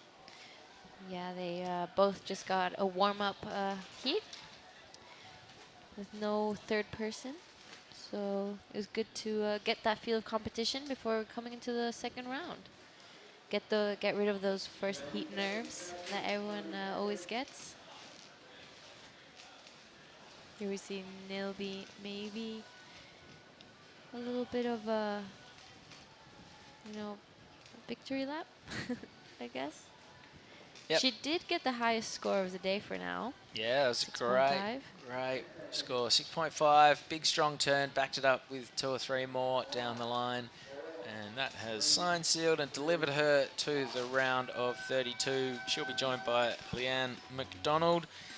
And we will be joined by Mia Hapatz, Emily Nishimoto, and Liu Eni in Heat 5 right after this quick break.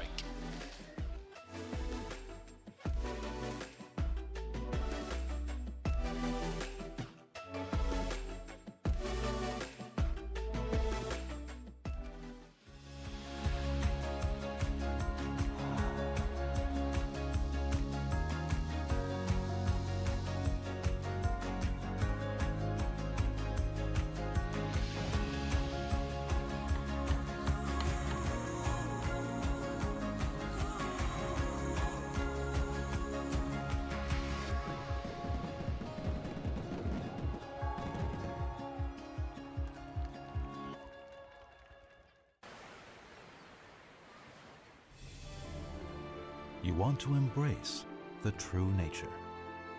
You want to explore the beautiful world beneath the sea. You laugh and sing songs. It is a surfer's paradise here. Whenever you're ready to undertake a different kind of travel experience, Taitung is your next destination.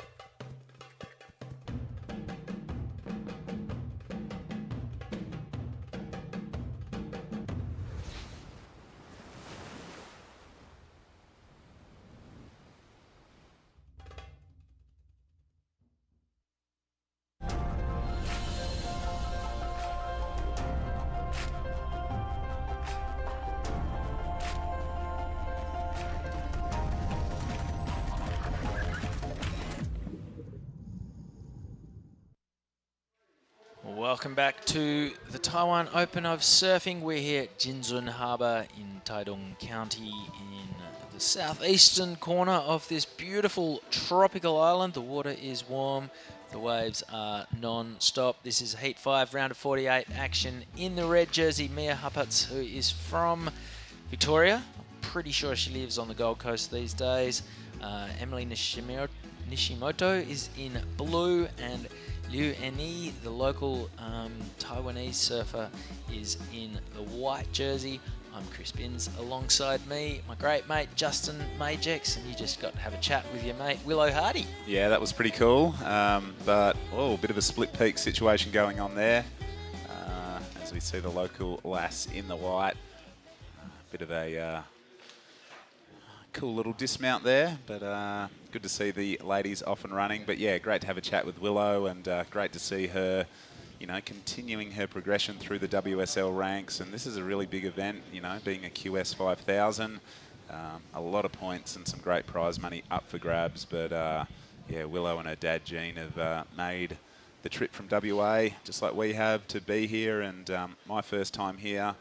Willow was just saying it was also her first time here, but she's just loving it. And yeah, mate, it's a great spot to be, and I'm in even better company, so can't complain one bit. All right, well, while we're at our first commercial break, Emily Nishimoto banked a 4.33, and here goes Mia Huppertz in the red jersey. Found two strong sections. I really like the big finish. So did the grandstand, bit of noise. Yep, we're right near the competitors area, and yeah, there was a couple of hoots and cheers going on there, but some really nice surfing there from our surfer in red. Been a little while since I last saw Mia at a Aussie Junior titles. As I was saying before, not much has been going on in that space in Australia due to the pandemic, but they're back in 2022. But yeah, it's great to see all these young surfers who have progressed through things like Aussie titles and now competing in internationally rated events. It's great to see.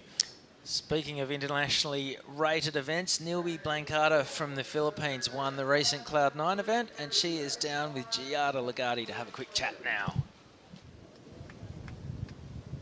So I'm here with Nilby, the winner of the last heat. Nilby, you just came off a win in Philippines. Your whole team is here, and tell us a little bit what it's like to be here in Taiwan. Actually, we enjoy here.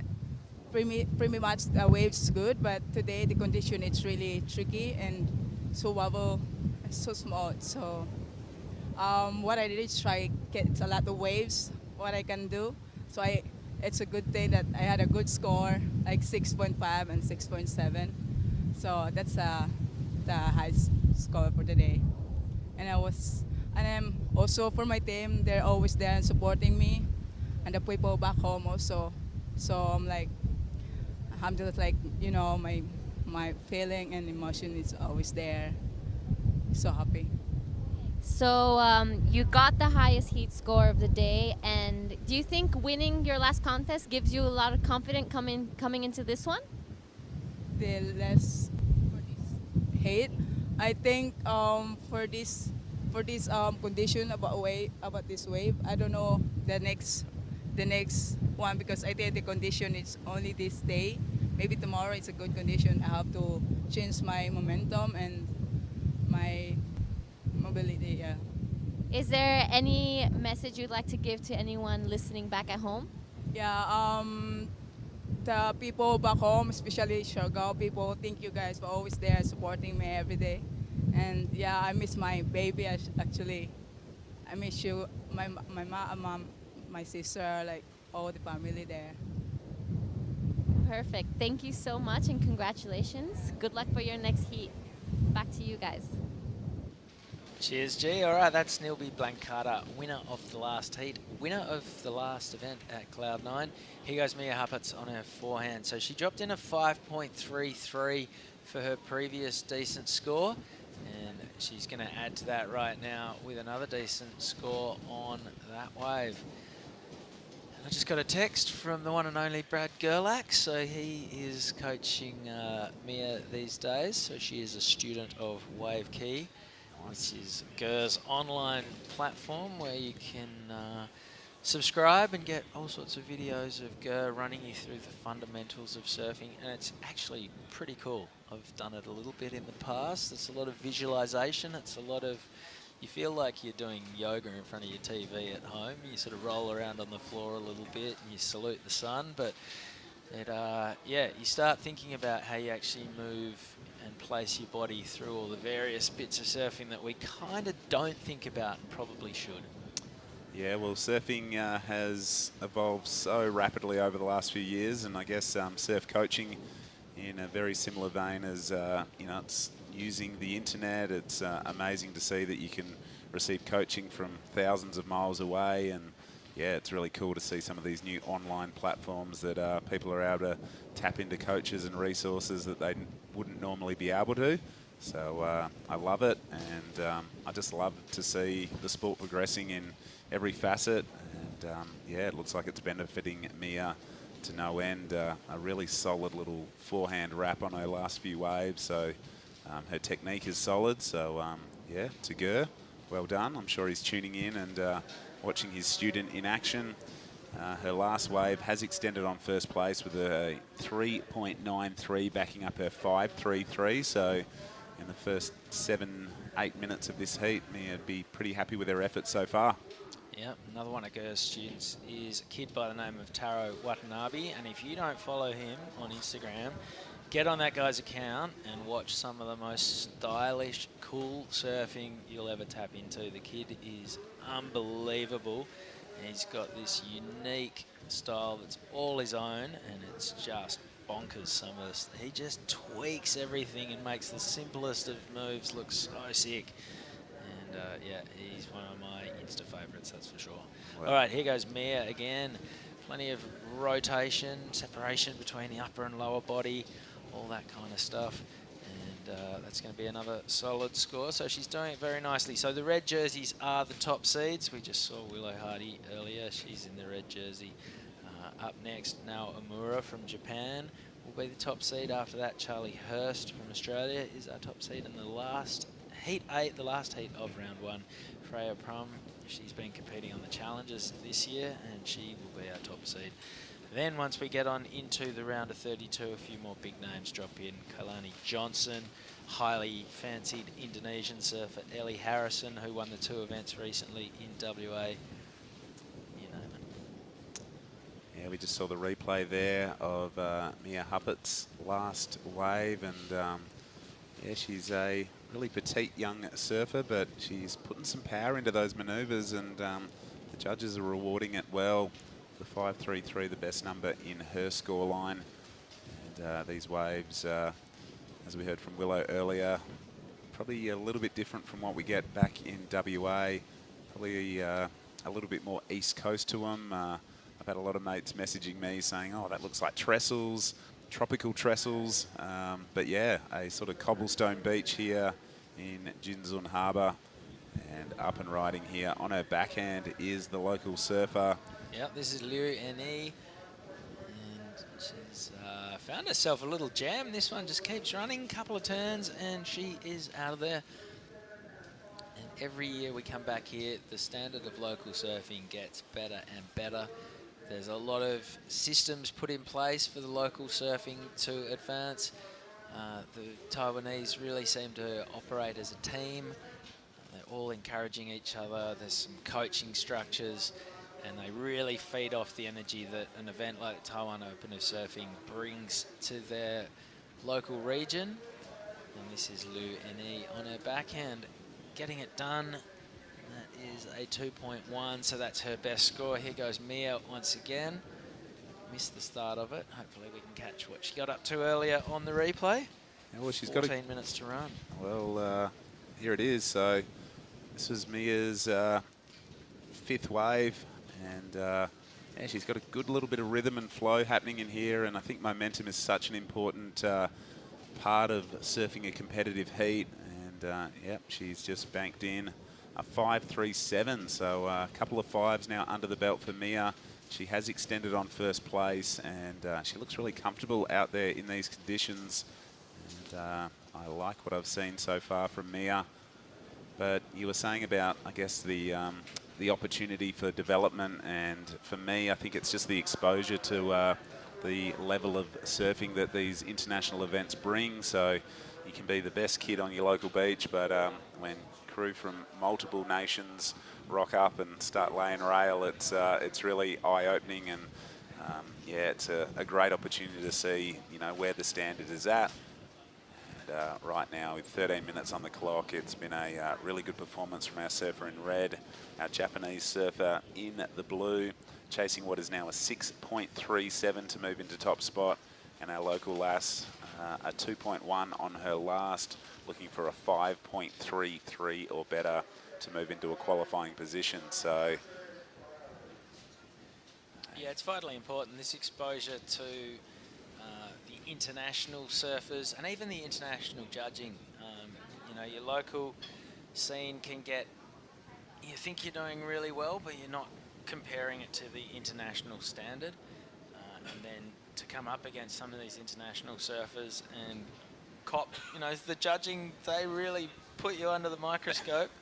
And then how you react to that is how you're going to progress with your own surfing. You can either go, oh, this is no good, or you can take the challenge and suddenly push yourself. And we even saw yesterday in some of the 3- and 4-man heats where there was just that little bit more competition, all of a sudden the standard rose straight away.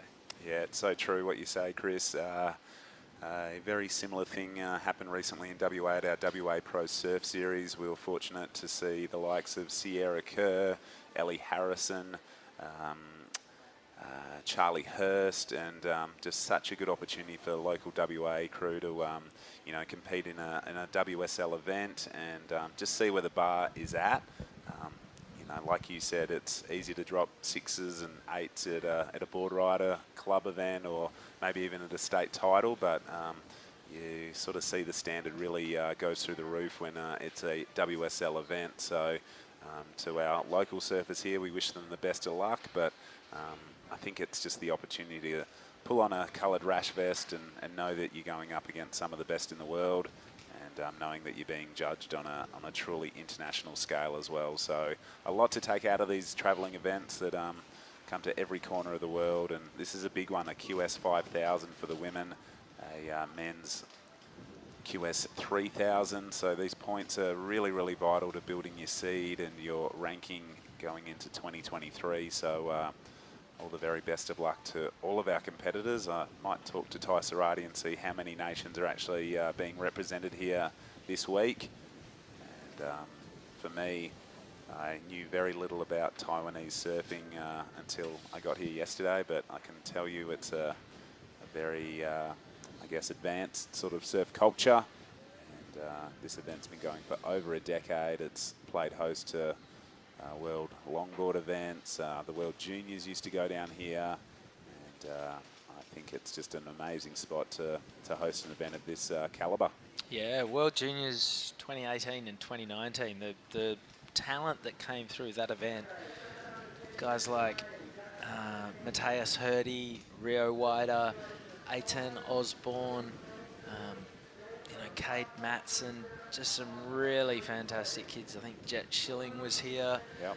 Yeah, it was an incredible standard. And then Amuro Suzuki won here the same year that she qualified for the championship tour. Of course. So, yeah, well, she didn't quite qualify. She was first reserve, and then Carissa Moore announced she was going to take a year off and have a sabbatical, and then COVID came along and we all took a year off, and unfortunately Amuro never ended up getting Carissa's spot. Here goes Mia, oof, attacks the lip and gets attacked right back. And that's not going to be one she'll want to see the replay of. She got a 4.6 for her previous wave, doesn't go into her top 2. That one was just a 1. And Justin, what do you know about Italian surfing? Well, obviously I know of Leo Fioravanti.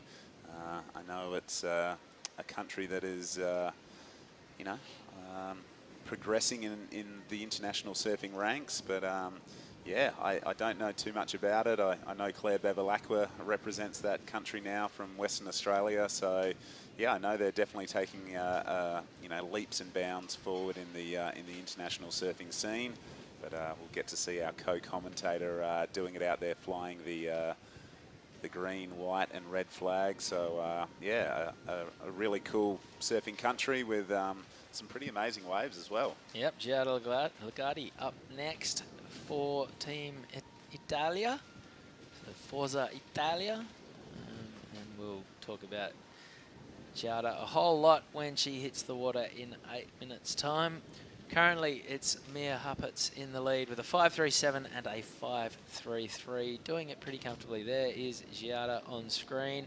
She's got the Italian flag. Not only does she speak Italian, she speaks Indonesian, English, Spanish, and she reckons she's passable in Portuguese as well. So.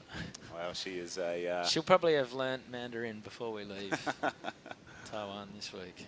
Oh my gosh, that was probably my biggest apprehension about coming here. I downloaded Google Translator as we see Mia. Oh, Mia, that was a strong turn. Opens the shoulders, really wrenched it through that first turn. The connection was good on the second. Third won't count for much, but gets the nice finish, and she is out of there. Will that go into her top two? I think that third turn stumble might just cost her a little bit. The first turn was really strong, though. And let's have a look at the replay, Justin. Yeah, well, she's got some really good body torque. You see she winds up. There was a nice bit of back foot in that manoeuvre. Bounces through the lip with ease here, but just got a little bit bogged on that manoeuvre and slices the end section nicely. So, you know, if it wasn't for that little bit of a fumble, I reckon she would have been on her way to a really good number, but we'll leave it with the judges and see what they thought. A 4.83 the result, which is pretty accurate. I think she'll know that the wave wasn't the greatest, and she did have that stumble in the middle. But that you know, you see that and you learn from it. You go, okay, if I can find a slightly bigger wave and string things together more fluently, I'm looking at a 6. So, you know, everything is a learning experience. And you could be a coach with this sort of talk, Chris. You've watched enough events and been exposed to some very high level of surfing over your years, and yeah, I think it's just getting people in the right headspace. You know, I think the ability levels of many of our competitors are sort of on par, but it's just those that can figure out the space between the ears that can do, you know, just extract that little bit more out of their performance. And yeah, for me, Mia has been on a really good showing in this opening round heat. Yeah, well, Giada earlier was asking me if I'd coach her, and as soon as I said I would happily do so for 10%, she just took off. Haven't heard from her since. There she is on screen. We'll be seeing her up in action in 5.5 minutes' time. Epic photo bomb from that kid in front. That was glorious. So Mia Huppatz, she's staying very busy. 8 waves, and she's throwing away a couple of 4s and a high 3 in that. So she's definitely getting a feel for the lineup. You know, it's actually, we were having this conversation earlier, without other surfers in the water, it's pretty easy to get lost. Yeah. There's a lot of water moving around. There are 2 peaks, and the peaks do shift. So you really need to be looking back at the beach and locking in your landmarks. Yeah. You know, obviously the judging tower comes with all sorts of flags and priority boards and you know, big visual stuff that you can use to triangulate your position in the water. 100%. But yeah, it's a lot easier done when there's 30 other people around you and you generally know that they're going to be sitting in the right spot. All of a sudden when you're out there by yourself, it's very easy to get lost, especially with the tide coming and going and the water moving around. So 100%. Mia, 8 waves, staying very busy. This isn't the sort of spot where you want to sit on your board and just wait. No. It's non-stop waves. You know, pretty quick period. They're just bang, bang, bang, one after another. And yeah, she's doing it nicely. 4 minutes 20 to go. Emily Nishimoto, I think she has dropped anchor a little bit too much. You know, she'd come into this heat thinking she's going to progress. So with 4 minutes to go, why not just catch a few waves and really feel out the sections? Yeah, I'm with you. You know, there's sort of 2 trains of thought that you can sort of take into a competitive heat. You can either keep busy or you can wait for the best waves. But speak of the devil, here she is up and riding. She's opting for her backhand, but that wave didn't really offer her what she needed. Gets out of it quickly and opens the door for the local surfer in the white. Yep, this is Lu Eni on her backhand. This is a good looking wave, hooks hard. She'll be happy with that turn. One and done. She's out of there. 3.5 minutes to go. That is, I'm going to say, just about be her best wave. And Emily Nishimoto won't be happy with not much resulting from that. But talk us through Lou's wave here, Justin. Yeah, nice bottom turn, holds her rail. Maybe could have gone a little bit higher on that turn, but yeah, she carved down back to the power source really well. And yeah, I think she's obviously learning her craft still, and yep, she does improve her situation with a 2.0 replaces a 1.37, so the requirement now for White, a 5.33 to move into second place with just under 3 minutes on the clock.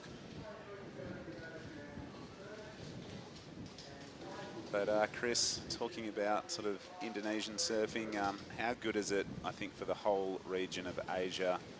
As we see Blue up and riding. This is a better looking wave for our Japanese surfer. Wham, throws it up there, swings it around onto her forehand and connects with that oncoming section really nicely. So that was good surfing in my opinion. I'm sure the judges will assess it and throw it into their scale accordingly. But yeah, nice sort of rotation from her backhand to her forehand. Yeah, we're calling that one turn or two, because it was kind of a wraparound with a rebound. Yeah, good question. 3.77 the result, does go into her top two. Still chasing a 6.37 for the lead. Just makes life a little bit tougher for our local Taiwanese competitor Lu Ne. She's now chasing a 6. There's a minute 50 to go. And Mia Huppets is doing it pretty comfortably at this stage. 8 waves to her name. She's looked strong and large and in charge on all of them. 90 seconds remaining. Swell keeps on coming. There are bigger sets that come through and bulldoze the pack from time to time. But the question I was going to ask you, Chris, was, for this whole Asian region that is so full of amazing surfers, whether they're from Taiwan or the Philippines. How good do you think, Rio qualifying for the World Championship Tour and being the first Indonesian to qualify, how good do you think that is for the whole Asian surfing region? Oh, it's massive. It's, yeah, it's just going to give hope to Indonesian kids the length of the archipelago that it is possible to come from, one of 18,000 islands and take it to the best in the world. Indonesia's got the best waves in the world. It's got some of the best surfers in the world. And it's about time it had some of the best competitive surfers in the world as well. And, obviously there are hurdles that Indonesians have to overcome, the exchange rate, the difficulty to get visas. Wearing wetsuits. Yeah, wearing wetsuits. Leaving paradise. Yeah. I mean, boo-hoo, cry me a river, you live in the best waves in the world, but then where's your incentive to go to some places that don't have such great waves, to go and battle it out against an incredible field of frothing qualifying series surfers? Speaking of qualifying series surfers, Mia Huppets, top-seeded surfer in this heat, is going to roll through to the next round. This is curtains signing off in style. Louis Ne goes down. And that was another very entertaining heat here at the Taiwan Open of Surfing. 5 heats done, 3 to go in this round. We'll hear from Ty Sarati shortly as to what the plan is for the rest of the day. Our co-commentator Giada Lagardi is in action after this one. Justin, what were your thoughts on what we just saw? Yeah, great heat from Mia. Really loved her momentum and just the way she built through that heat. Some good numbers, and will you be having a chat with her next? I don't know. We'll figure that out once we get back from this quick break. Yes. 有时候我们会观察那个树梢地面的摆动啊，或者是旗子，但是看不到最快最好玩的方法。你看口水它移动的方向，它就是我们地面风的速度跟方向。等一下呢，我们要去的那个前点叫钢铁礁，深度蛮深的，所以我们都要检查一下哈，你的电脑表看看有没有进入最大明显的视线。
G'day and welcome back to the Taiwan Open of Surfing. We're here in Taitung County. I tell you what, Justin Majax, that Taitung International Balloon Festival looks like a whole heap of fun, doesn't it? Unless you're scared of heights. Well, I'm not scared of heights. I've been on a few plane rides, and that smaller domestic flight I took yesterday was a bit of a rocky road in and down. But yeah, that looks like a great event as we see our co-commentator here. Lighting it up. Wow. Yeah, this is Giada Legati from Italy and about 8 other parts of the world.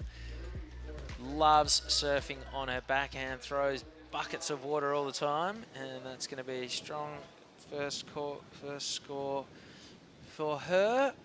Now Omura from Japan is in the red jersey. She got a 4.33 for her opener. Arabella Wilson, a 1.4 and a 3.77 sees her in the lead.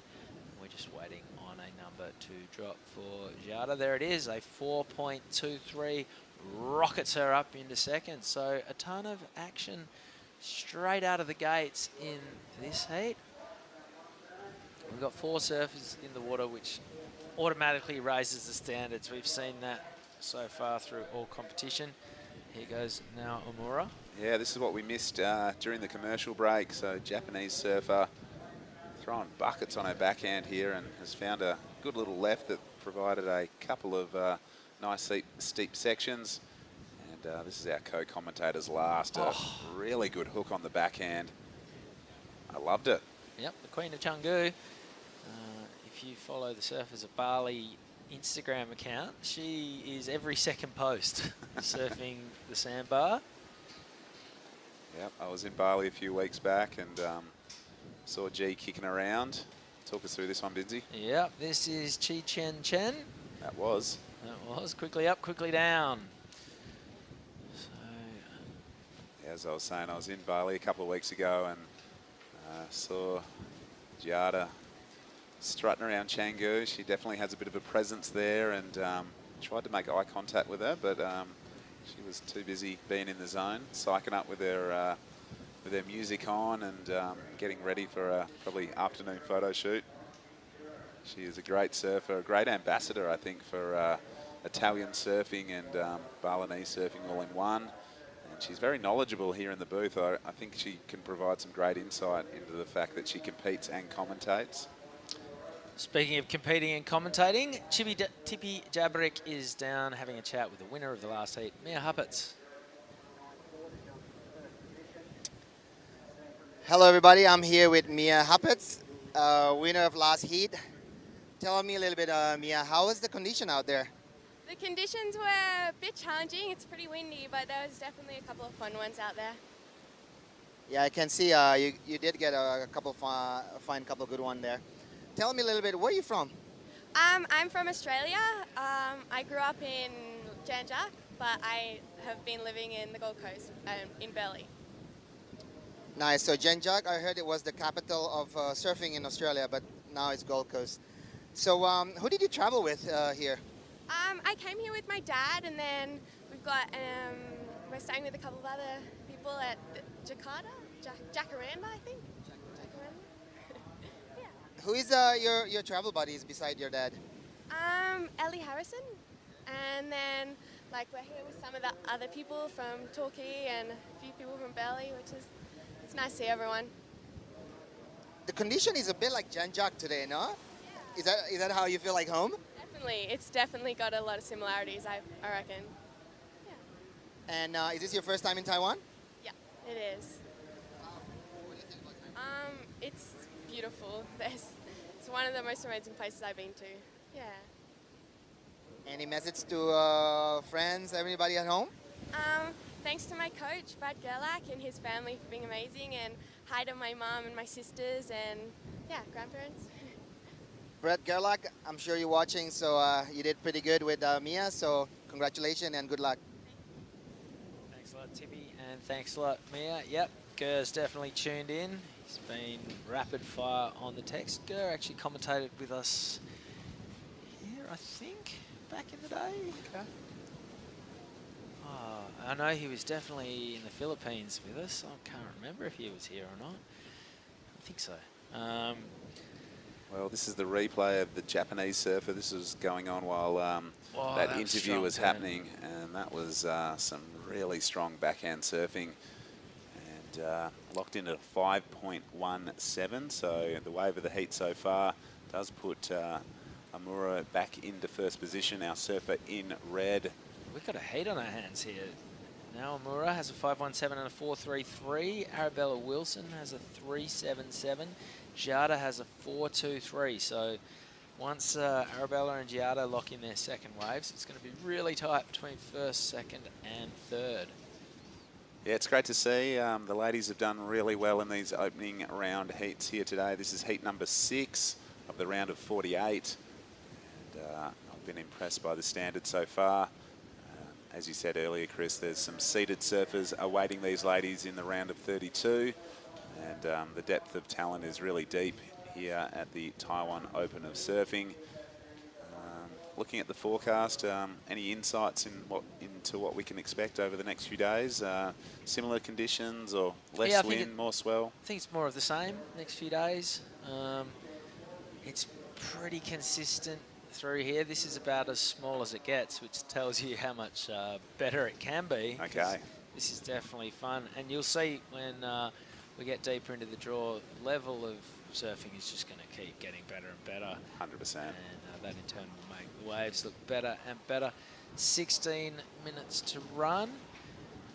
Yeah, haven't yet got a call for the rest of the day, whether we wrap things up after this opening round or proceed on to a little bit deeper in the draw. I'm not sure.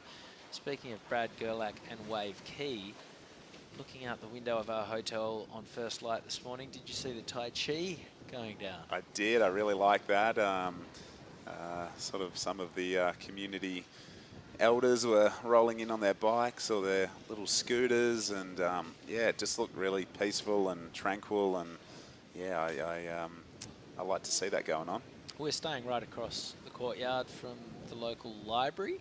Yeah. And the lights are on really late at night with people in there reading books and enjoying their downtime.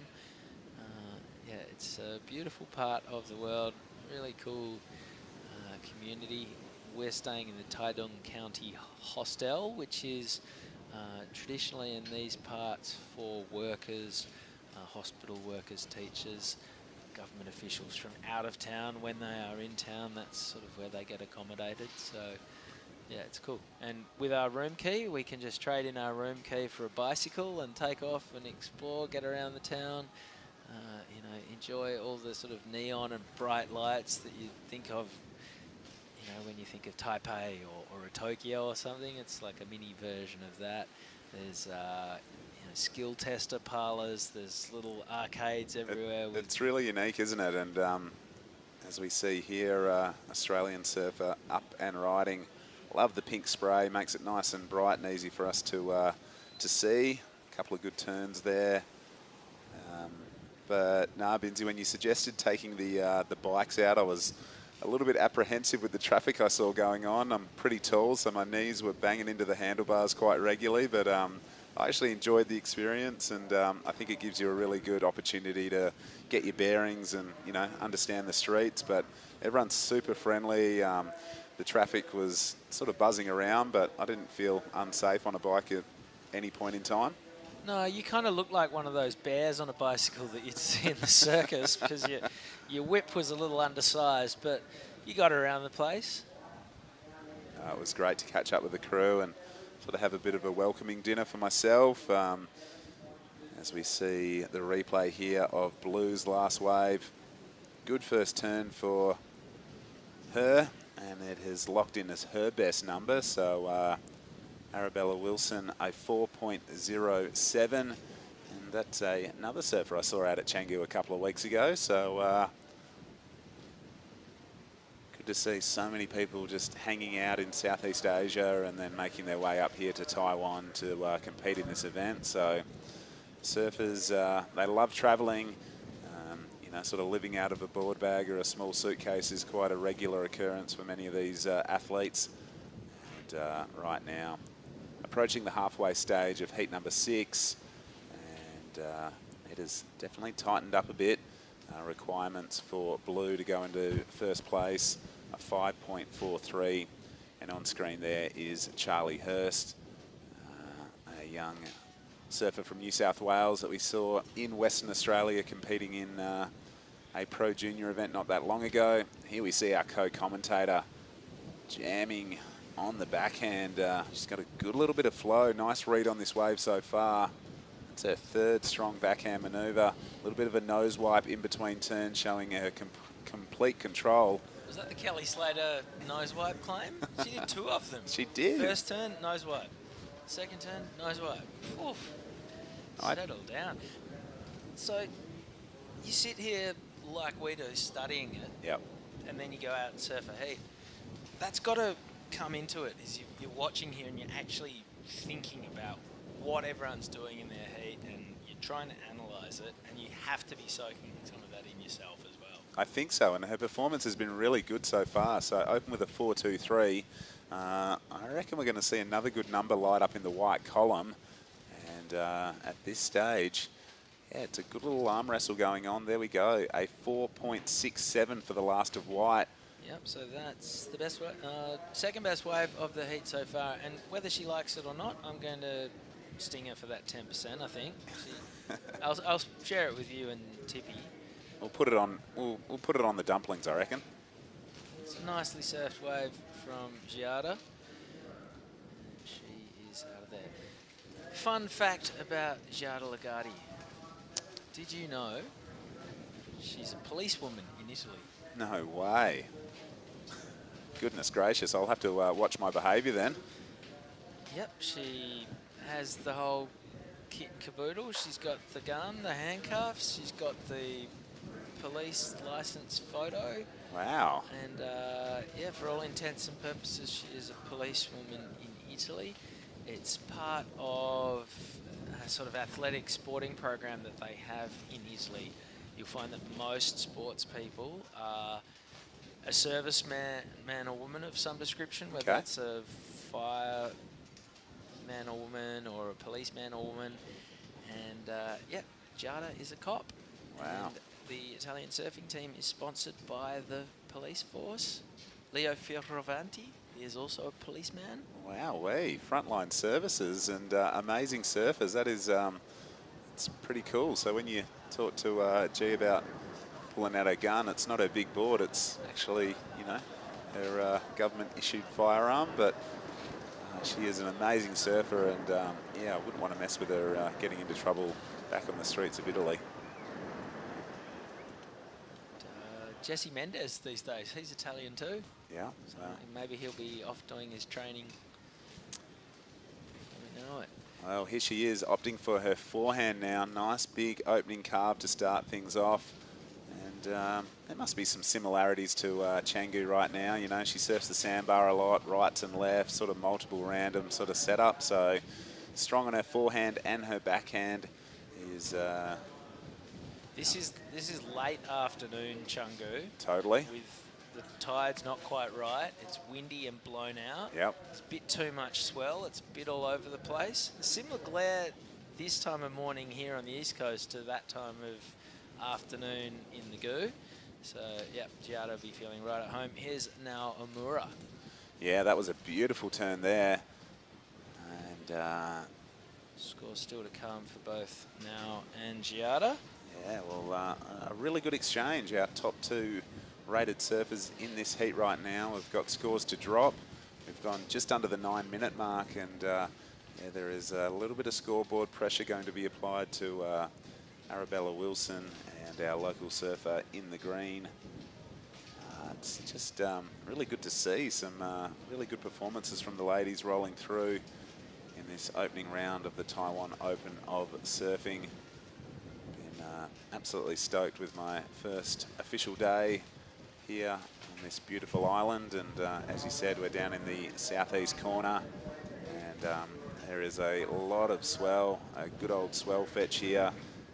The last score of red has locked in for Amura a 6.0, so it does extend on first place for her. Her top two scores now a 6.0 and a 5.17. Yep, still waiting on that last score to come in for Giada. But yeah, first and second are going to be building a little bit of separation at the moment. Arabella Wilson won't be worrying too much though. She knows she's only chasing a 4.83 at this stage. Last score for Giada doesn't go into her top two. So Arabella Wilson, you're looking for a 4.83 to get up to second. Obviously she's already got a 4.07 to her name, so she is more than capable. Plenty of time remaining and plenty of waves on option. You just want to keep moving. This is one of those places you can get your best score paddling back out. There are so many waves coming from all sorts of different angles. The tent just about blows away, so the wind is really whipping things up at the moment. Is this going to blow away any chance of running more heats this afternoon? Not quite sure. Might see if we can get Tai Sarati to give us an update at some point. Yeah, well, it hasn't affected the ladies out in the water. Certainly hasn't affected the performance of this woman. Amura is surfing really, really strong. That was a nice series of forehand maneuvers.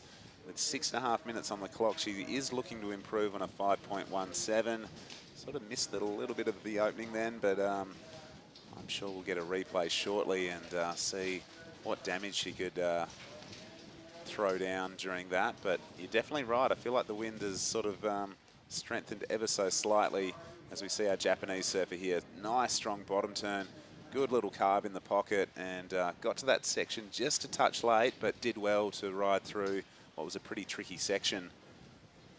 And we'll await the score. See what the judges thought of it as we've just ticked under 6 minutes. It's a good heat. And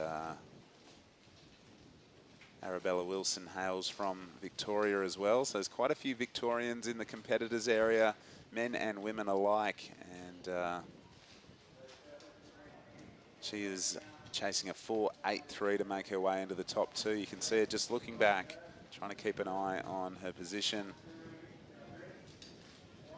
Our local surfer in the green has a little bit of work to do. She's just got just one wave on the scoreboard, a 0.60.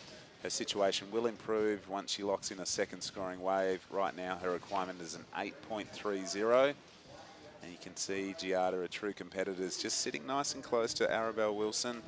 Just wants to keep an eye on what she's doing. You saw blue take off and white is starting to follow. Yep, so there goes the buzzer for 5 minutes. The yellow flag is up if you're at the beach. And it is Naomura from Japan in the lead, 6 and a 5.17, a very tidy two-wave total so far today. Giada Lagarde is sitting second with a 4.67 and a 4.23. Arabella Wilson just just over a point behind, is on the hunt for a 4.83. She obviously knows she's more than capable of locking that in. And Chie Chen needs to get a second wave to her name before we can start giving her a really tighter situation. Here goes Noah Omura. She's found herself a good-looking wall. Well, I spoke too soon. She kicks out of there. But why not have a recce and look at everything at this point for Nao? You're in the lead. You've got a decent two-wave total. You may as well, you know, not fret about priority. Here goes Giada on her backhand. That's a good section. Strong hook. She's got some work to do if she's going to score again, and she is out of there. So all the points there will be for her first turn. I don't think that's going to trouble her top two. 3 minutes 40 to run. I think a little bit of a tactical play there as well to keep Blue off that wave. So obviously priority super important in these tight heats. And you could see that Arabelle Wilson was having a pretty good look at that. And Giada just said, no, I'll take this one off you. So you can see the numbers in the coloured boxes on the left-hand side of the screen do indicate priority. So right now priority is with green. That means she has right away of any of the waves that come through. You can see she's sitting off the main peak a little bit, so she is moving a little bit more towards the main peak where the better waves have been rolling through. Blue has second priority, third priority with red, and fourth priority now with white. So that's a sort of rolling little changing order that will that changes every time a surfer catches a wave. Priority does change as well, so let's see what goes on with this little set popping up. And green has cashed in her priority there. Unfortunately, that is a little bit of a mistake from our local surfer. She'll be disappointed in that. You do want to use priority to get on those really, really quality waves. And let's see now what the Victorian can do on her forehand. Blasts a pretty good forehand manoeuvre there, but just nothing else on offer. And now cashing in her priority is our Japanese surfer. Her backhand has been really sharp. That's a good turn as well. Just not much open face after that one, however, with 2 minutes on the clock. This has been a good exchange. All four surfers looking at waves and catching waves. I think the best of the quality was between red and blue, however. So, Chris, how many times have you been to Taiwan, mate? This is my third time. Cool. The last time I was here, though, was a marathon. We ran a QS 3000, we ran the World Juniors, and we ran the World Longboarding. Wow. And, yeah, it was huge. I think we were here for 3 weeks all up. Wow. And, yeah, scoured every inch of the coast. We had a ton of swell. We went a little bit further north and surfed this beautiful left point break. Yep. That they actually ran the finals of the World Longboarding in. It was an incredible effort from the Fresh Air broadcast team to relocate. We were literally commentating in the back of a van. Wow. We were sitting in a Tarago. Classic. Yeah, it was a great way to get to know your fellow commentators, is spend a couple of days just jammed in the back seat of a car watching a TV together. But we also all surfed up brains out around that event. That left was really pretty something special. 45 seconds to go. All scores are in. Nothing that factors into the top two. So with 40 seconds to go, Arabella Wilson still looking for a 4.83. That's kind of where all of the interest is at the moment. 30 seconds to go. Giada Lagarde would like to upgrade her 4.23 and make Arabella's life that little bit tougher. 25 seconds.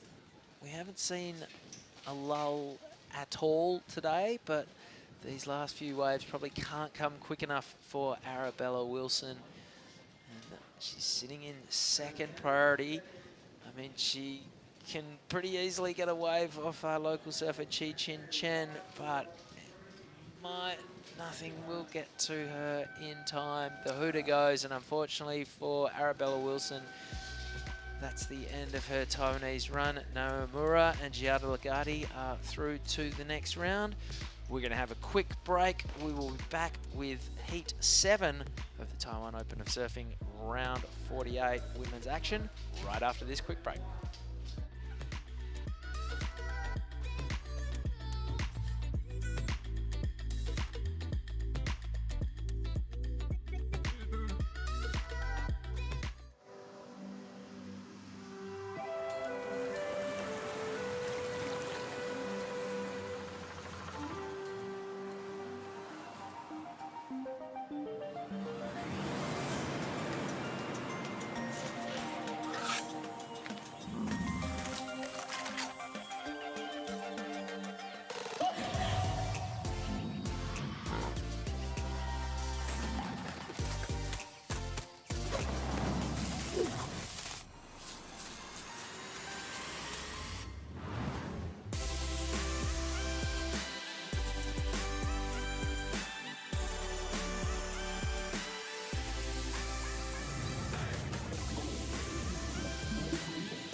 Well, welcome back everyone to the Taiwan Open of Surfing. We're approaching the back end of the opening round of 48 here of the women's QS 5000. And in the water, I can tell you that we've got Charlie Hurst from Australia, Siri Jabrik from Indonesia, Wen Chun Chen from Taiwan, and Ya Ju Chang also from Taiwan. So there's the names and the colours so you can follow along at home. And again, a nice little bit of international flavour to this one with a couple of local surfers taking on an Indonesian and Australian. I was lucky enough to see Charlie Hurst in action back in Western Australia just a few weeks ago. And here we go, local surfer grabbing the rail, riding through the wash there. Not too much scoring opportunity on offer, however. I'm not sure what that big boat in the background is, maybe the local Coast Guard or... but just keeping an eye, probably keeping boats from entering the competition zone as we see Charlie Hurst, a great surfer with a really good technique. That is two beautiful whips in the pocket. And quick flash to the competitors' area as we see the sun is out. The wind is a little bit onshore, but it certainly hasn't affected the quality of the waves on offer here at Jinzun Harbour. Let's check the replay out of first of Reds. Beautiful carve there, and this one, I reckon even better, puts a bit more back foot into that second manoeuvre. So two quality turns, and we are awaiting a number. There it is, a 5.67 for Charlie Hurst, a 5.67.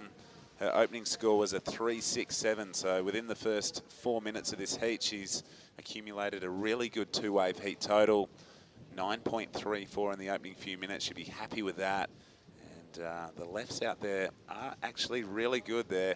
The faces are a little bit cleaner when they do come through, but it is a case of finding the right waves. Siri Jabrik opened with a 0.37, but a 3.5 is the third best number on the tablet right now, and she's sitting in second place with our local surfers just putting in some pretty minor scores that they would be hoping won't be there in the next 20.5 minutes.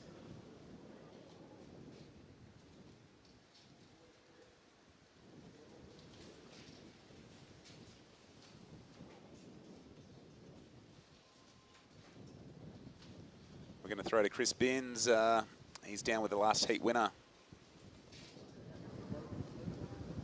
All right, thanks a lot, guys. Down here with the winner of the last heat, Nao Amura, and you've been here before as just on a free surf, so Japanese surfers love to come and holiday in Taiwan. Yeah, because it's close to Japan, so it's easy to get here, and the weather is warm, so I like here, and every Japanese love here. Okay, and you guys seem to have a special relationship with the place. Amuro Suzuki won a World Junior here in the past, so yeah, you looking to replicate her form and take the win here this week? Yeah, of course, and I got good rhythm with this ocean, so I hope so. And run us through the conditions. It's pretty windy and it's a bit all over the place. Is this a bit like what you surf back home in Japan? Yeah, pretty similar. And that heat, it was a close one. Giada was great, Arabella was great. Were you just focusing on your own surfing? Yes. What are your tactics this week? What boards are you riding? That kind of thing. I'm riding JL Support from Australia, and yeah, I'm using this in Japan, so that waves is similar with Japan waves, so it's easy to ride. Well, that was a very impressive heat. Congratulations and good luck in the rest of the event. Thank you. Any words you want to say in Japanese to everyone back home? 応援ありがとうございます。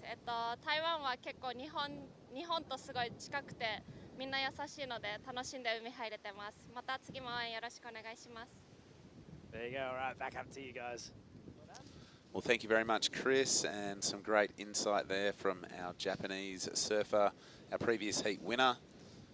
And as Chris was mentioning, a lot of Japanese surfers make the trip down here to Taiwan. It's nice and close, the waves are good, they must enjoy the food as well. But yeah, I'll take that opportunity to do a big shout out to our previous heat winner, Amura. And 18 minutes left on this one. Nothing has really changed since we did that cross. Right now it is Charlie Hurst leading in the red ahead of Suri Jarbrik in second. The requirements are 3.21 for green to move up the leaderboard and a 2.88 for white to move into a qualifying position.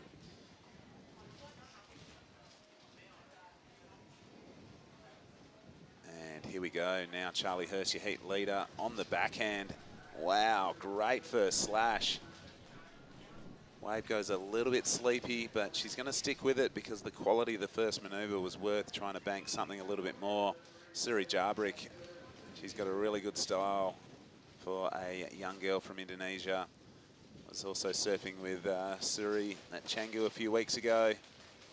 And yeah, her progression has been really, really good. So her dad, bit of a legend in the Indonesian surfing ranks, former QS warrior, but does so much work behind the scenes to bring, I guess, international surfers to the Asian region through the Asian Surf Co. And all his tireless work is certainly paying off with the likes of Rio Waida qualifying and so many good surfers now representing Indonesia. Binzi, talk us through the replay. Yeah, okay, so this is a good-looking wave from Charlie. I like the way that she really threw everything into those first couple of turns and then managed to keep enough momentum to bank a couple more as well. It's going to be a decent number, a 4.67 the result.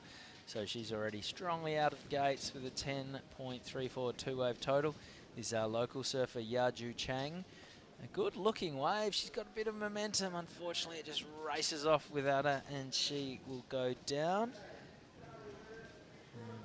At the moment, Suri Jarbrik just dropped in a 1.1. That's enough for second. 16 minutes to go. And, yeah, that was cool insight from Nao Amura in our interview just then, that she's never been here to compete before, just to free surf. Yeah, right. She comes over on holiday a lot. She says there's a real affinity between the Japanese surfers and the Taiwanese, and they just love the waves in this part of the world. And tell us, mate, we're sort of protected in here in the commentary area, but how's the wind out there? Is it feeling a little bit fresher? It is very windy. Yep. There's a huge slot of competitors hanging around, though. A lot of guys and girls licking their lips, hoping that things are going to get called off so they can bolt out there. And talking to some of the Kiwi boys, they're pretty keen to get their punt game on, I think, into this wind. Oh, this is perfect progression sort of conditions. You want that wind blowing into your board and holding it to your feet, and there's a fair bit of it fluffing around out there at the moment. So we'll wait for the call, but right now a few more heats to get through this opening round of 48 of our women's QS 5000. Conditions have really held up throughout the morning. Right now it is Charlie Hurst from New South Wales holding down first position ahead of Suri Jarbrik, who is chasing a pretty big number now to move into first. But this girl has got him on a string. She's opted for the left-hander again. So Charlie Hurst, one big section, throws it up, free falls out of the lip, but loses a bit of control and can't ride out of that one. With right on 14 minutes remaining. It's been a really dominant performance from Charlie Hurst so far. She was a quarter-finalist at a Pro Junior back in Western Australia only a few weeks ago. We ran in a sort of long-running left-hand point break, so we got to see the really good style and forehand repertoire of Charlie over there, but she's scoring on her backhand and her forehand right now, and she is another one of these young Australian female surfers that I'm pretty confident will be charging up the ranks for many, many years to come. Still of Pro Junior age, but mixing it up here in a highly rated qualifying series for the women at the Taiwan Open of Surfing. Yeah, so just doing some rough geography. It's about 1,000 kilometers from the northern tip of Taiwan to the southern tip of Japan. Okay. Probably about double that if you were to go all the way up to Tokyo. Okay. Fly into Haneda or Narita airports. But yeah, Japan obviously an archipelago. Taiwan, a big island, situated sort of halfway more or less between Japan and China, and gets plenty of waves, as we are seeing right now. Yep, halfway stage of the heat. Essentially 25 minutes have been allotted to these round one heats, and with 4 surfers in the water, each and every one of those minutes is crucial. We've seen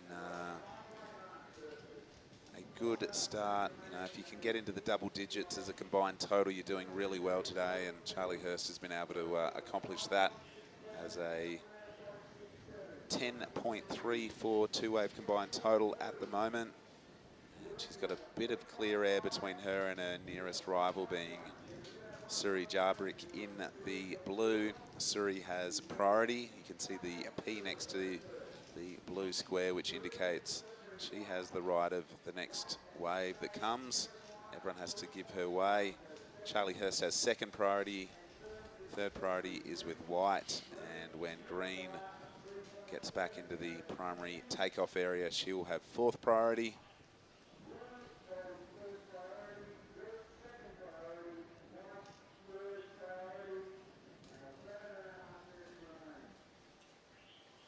But Chris, there's a good contingent of Indonesian surfers here. Yep, they're all down there right now watching Suri Jabrik in action. Oni Anwar, he's just such a champion of a human. Has been on the qualifying series campaign for years and years and years. Comes from Lakey Peak, spends a lot of time in Bali. And just an incredible guy who is such a good ambassador for his country. He's super friendly, outgoing, remembers everyone's names, you know, big smiles wherever he goes. Obviously a fantastic flamboyant surfer. Yep. And he seems like the captain of the team over here. Yep. Tippy Jabrik might be the coach. I think Oni Anwar is the captain. Very well put. And that's then a great analogy. Underneath him you've got Bronson Mady's here this week. He's sort of the rising star, the flashy aerial talent who's yet to sort of really dip too heavily into competition. His best mate, Varun Tanjung, is here. Varun is inside the top 6 on the Asian QS rankings, so he's looking to lock in a Challenger Series spot next year. Kian Martin is winning the Asian standings. He's flying under the Swedish, or surfing under the Swedish flag, but he lives in Chengdu. And here goes Wen Chun Chen in the water right now, flying the Taiwanese flag for the home team. We've also got guys like Katut Agus, Made Joy, who we saw in action yesterday. So plenty of Indonesian talent, plenty of expat Indonesian talent as well. We saw Georgie May Hicks, who lives in Chengdu, surfing earlier. Obviously, we saw our co-commentator Giada Legati. She lives in Chengdu. There they are on screen, the little Indo posse. That's the pack. I love it. They're the boys. I reckon it's great to see a really good little supportive sort of structure that they've got, and I think you know, the whole ISA, you know, the whole pathway to the Olympics has really brought a lot of countries together and shown that camaraderie that I guess surfing has always been famous for, but it's really good to see the support and spirit behind all the countries now, with a lot of froth and fanfare going on with Indonesian surfing. I love it. Yeah, you know, people often question surfing's involvement in the Olympics, and then you look at a guy like Rio Waida, who, you know, battles to get visas for countries. You know, travel, as we mentioned earlier, is one of the biggest hurdles that Indonesian surfers have to come. As soon as surfing was added to the Olympics, and as soon as Indonesia then qualified for the Olympics and Rio became an Olympian, it opened so many doors for him internally to be recognised by the Indonesian government as a high-level athlete, and it afforded him sort of status that then opened up and solved a lot of visa and travel issues for him. So, yeah, great to see Rio up there where he belonged. He came 9th in the Olympics and has really put himself up there as, you know, a top-level talent. He should be aiming for a top 10 finish on the championship tour next year. He'd be hoping for a win. He'd be hoping to do a lot more to cement himself as a surfer, not just a guy who has 500,000 TikTok followers. Did you know he's a TikTok superstar? I didn't know that, but this young lady is on her way to superstardom as well. Held her rail through that, just waiting for a steeper section, and comes through this inside section, gets her board high and vertical above the lip. So a lot of quality in the end manoeuvre. Waiting for the score to drop in for heat leader Charlie Hurst, but I did hear that Rio's, you know, sort of online following definitely increased after he surfed at the Olympics. And here we see one of the many local surfers in action. This is Ya Zhao Chen. And she's on a good wave. Looking to improve her situation. I think she will on the basis of what she's done so far. Just under 7 minutes remaining in this one. But good on Rio and good on all of the Indonesian surfers. And his brother Ryuki is here this week competing as well. Yeah. Seen that. So, gee, he's got bigger since the last time I saw him pre-pandemic. Yeah, he's a big boy. I walked past him in the competitors area before and I thought, oh my gosh, he's definitely putting some meat on the bones. And it'd be cool to see another sort of brother combo on the championship tour. So I reckon seeing his brother reach the elite levels will be great motivation for Ryuki to hopefully join him. And how cool would that be to travel and surf and compete with your brother on the championship tour? We've seen some really good brother combos do it in the past. Never seen any sisters do it on the ladies' side, I don't think. The Wright sisters got pretty close. Pretty close, yep. Yeah, Tyler obviously the standout there. The Hardys are on their way. Yep, true. Big shout out to Willow. Younger sister Olive was our under-14 girls state champion. God, that's a great trivia question. Best surfing sisters. Oh, there we go. Save that one for later on this week. We might have to play a bit of surf trivia. That's a new initiative that is going to go on during the Australian Junior Surfing Titles this year, a state versus state trivia night. So, Bintu might have to fly you over just for the quiz night. Get me there. That's my dream. The offer still stands. If the West Australian team needs any extra assistance, more than willing to put the hand up and travel to North Stradbroke Island. I know, it's a sacrifice. But 5 minutes remaining. Charlie Hurst's last wave was a 4.13. Does not go into her top two. Not to worry. She is in the lead with a 5.67 and a 4.67. Suri Jabrik is sitting second for Team Indonesia. And then Yajung Chang and Wen Chun Chen are third and fourth with some work to do, but they will be far better off for the experience surfing in this heat at the Taiwan Open of Surfing. And no doubt we will see them back bigger and better next year.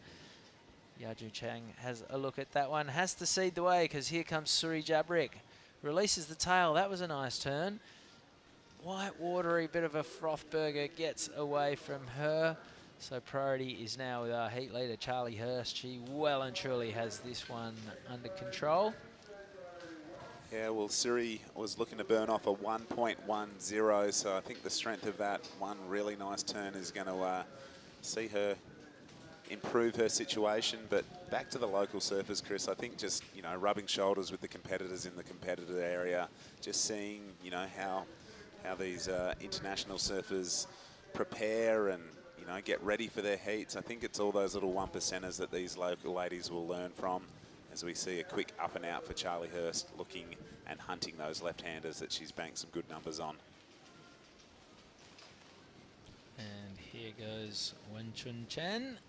Quickly up, quickly down. That won't factor into her top two. 3.5 minutes remaining. One heat left in this round. It's Freya Prum, Emily Burke, and Jung Yung Chung. And then we are starting to get a little bit more serious in the round of 32. And it's It's the round of 64 for the men. Yeah, haven't seen it. We got an update. What do we... No update as of yet. Taisarati said he's going to come in and post up next to us. In the last heat, well, in the last heat of this round. Okay.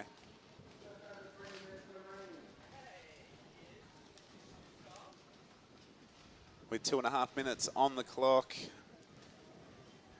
the score for Blue has locked in and does improve her position in second place at 2.73 for Suri Jarbrick. Replaces a 1.10.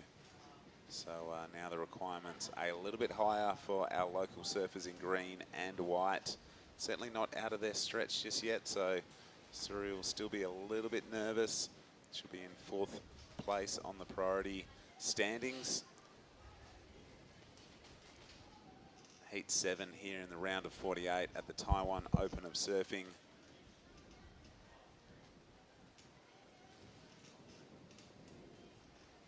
Yeah, I think we're going to see,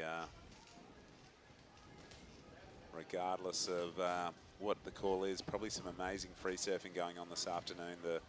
The morning free surfing was great to watch. Just waves being ridden all over the pretty wide playing field we've got here at Jinzun Harbour. A really cool and compact sort of wave zone that has multiple random peaks popping up everywhere. So there is a predominant peak which the girls have sort of all been sitting on this morning, but you know, further to the north, further to the south, there is other little options that pop up. But you do want to be on the best waves to get the best scores. And right now, Charlie Hurst has definitely found herself on the best waves with 1 minute remaining.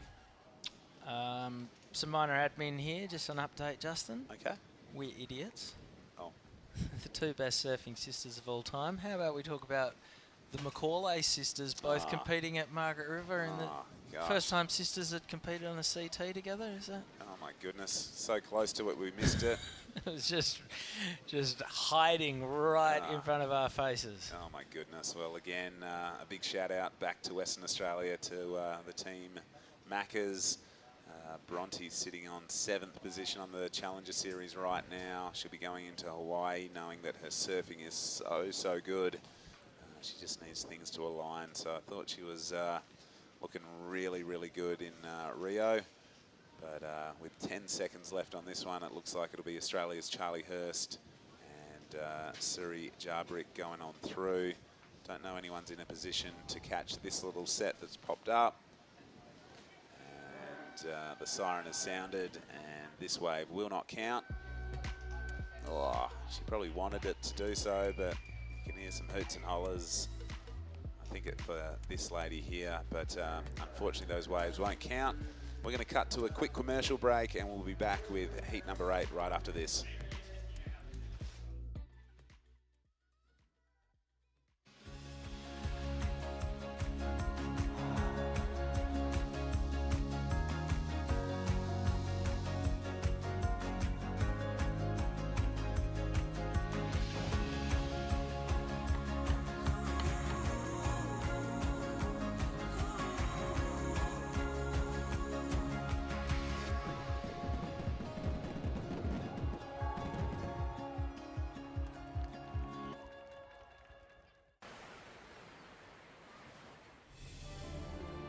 You want to embrace the true nature.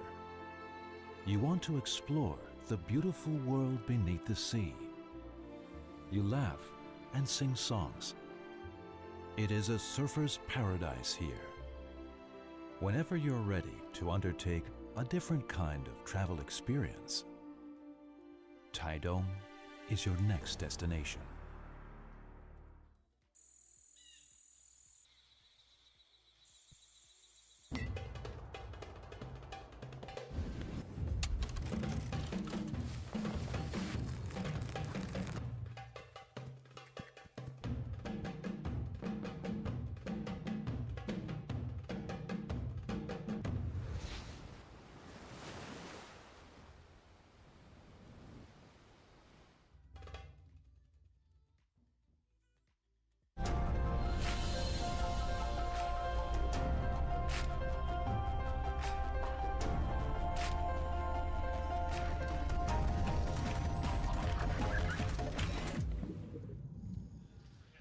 All right, this is Heat 8, Taiwan Open of Surfing, round of 48. Action on the ladies' side of the draw. Freya Prum is our surfer in red. She's an Aussie and the top seed.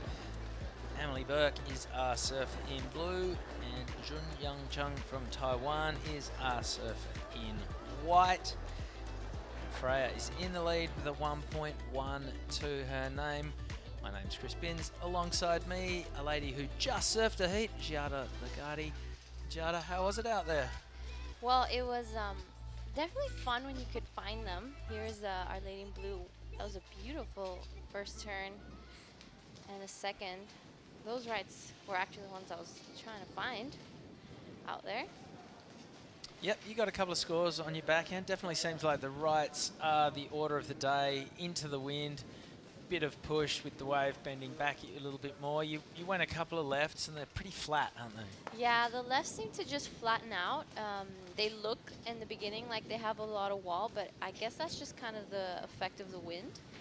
The rights are definitely more punchy and you can definitely hit it more in the pocket. The current is pretty, or I'm not sure if it's the current, but more the wind just drags you down. So it's actually quite difficult to stay in position sometimes. So is the current going from the left of the screen to the right or vice versa? Left to the right. Okay, so that's the opposite of what it does in the afternoon once the tide sort of switches around. Gotcha. Yeah. So yeah, it's you always have to be kind of looking back and making sure you're in the right spot. Especially if you want to catch those rights, you need to be as left as possible. So when they come, it's easier to paddle towards the wave than to try and find yourself against the wind. So yeah, definitely when I got out there, I tried to catch those rights. This is Freya Prum. Yep, on her forehand, hacking into this one. She's been doing the rounds on the Challenger Series and the highest echelon of the qualifying series for many a year. Right now, though, we're going to cross down to the winner of the previous heat. Charlie Hurst is talking to Justin Majex. Wales, the winner of the last heat. Congratulations, Charlie. How are you feeling after that one? Thank you so much. Yeah, I'm very stoked. It's always nervous going into round one, but yeah, super happy to get through. I was lucky enough to see you surfing back in Western Australia just a few weeks ago. Tell us what you've been doing between that Pro Junior event and getting here to Taiwan. Yeah, after WA, I ducked over to Bali, scored some good waves, and then came home. I had a comp in Phillip Island, so it was good to get a few heats under the way before this one. Your surfing's super electric. I love your forehand attack. Tell us about the conditions out there. How'd you find it? Yeah, it's super tricky with the wind, but there's so much opportunity out there, and it's been really fun surfing here. And tell us, are you staying here in Jinzun Harbour, close by? Yeah, we can walk to our accommodation. I think it's Jinzun Surf House, so it's been super fun.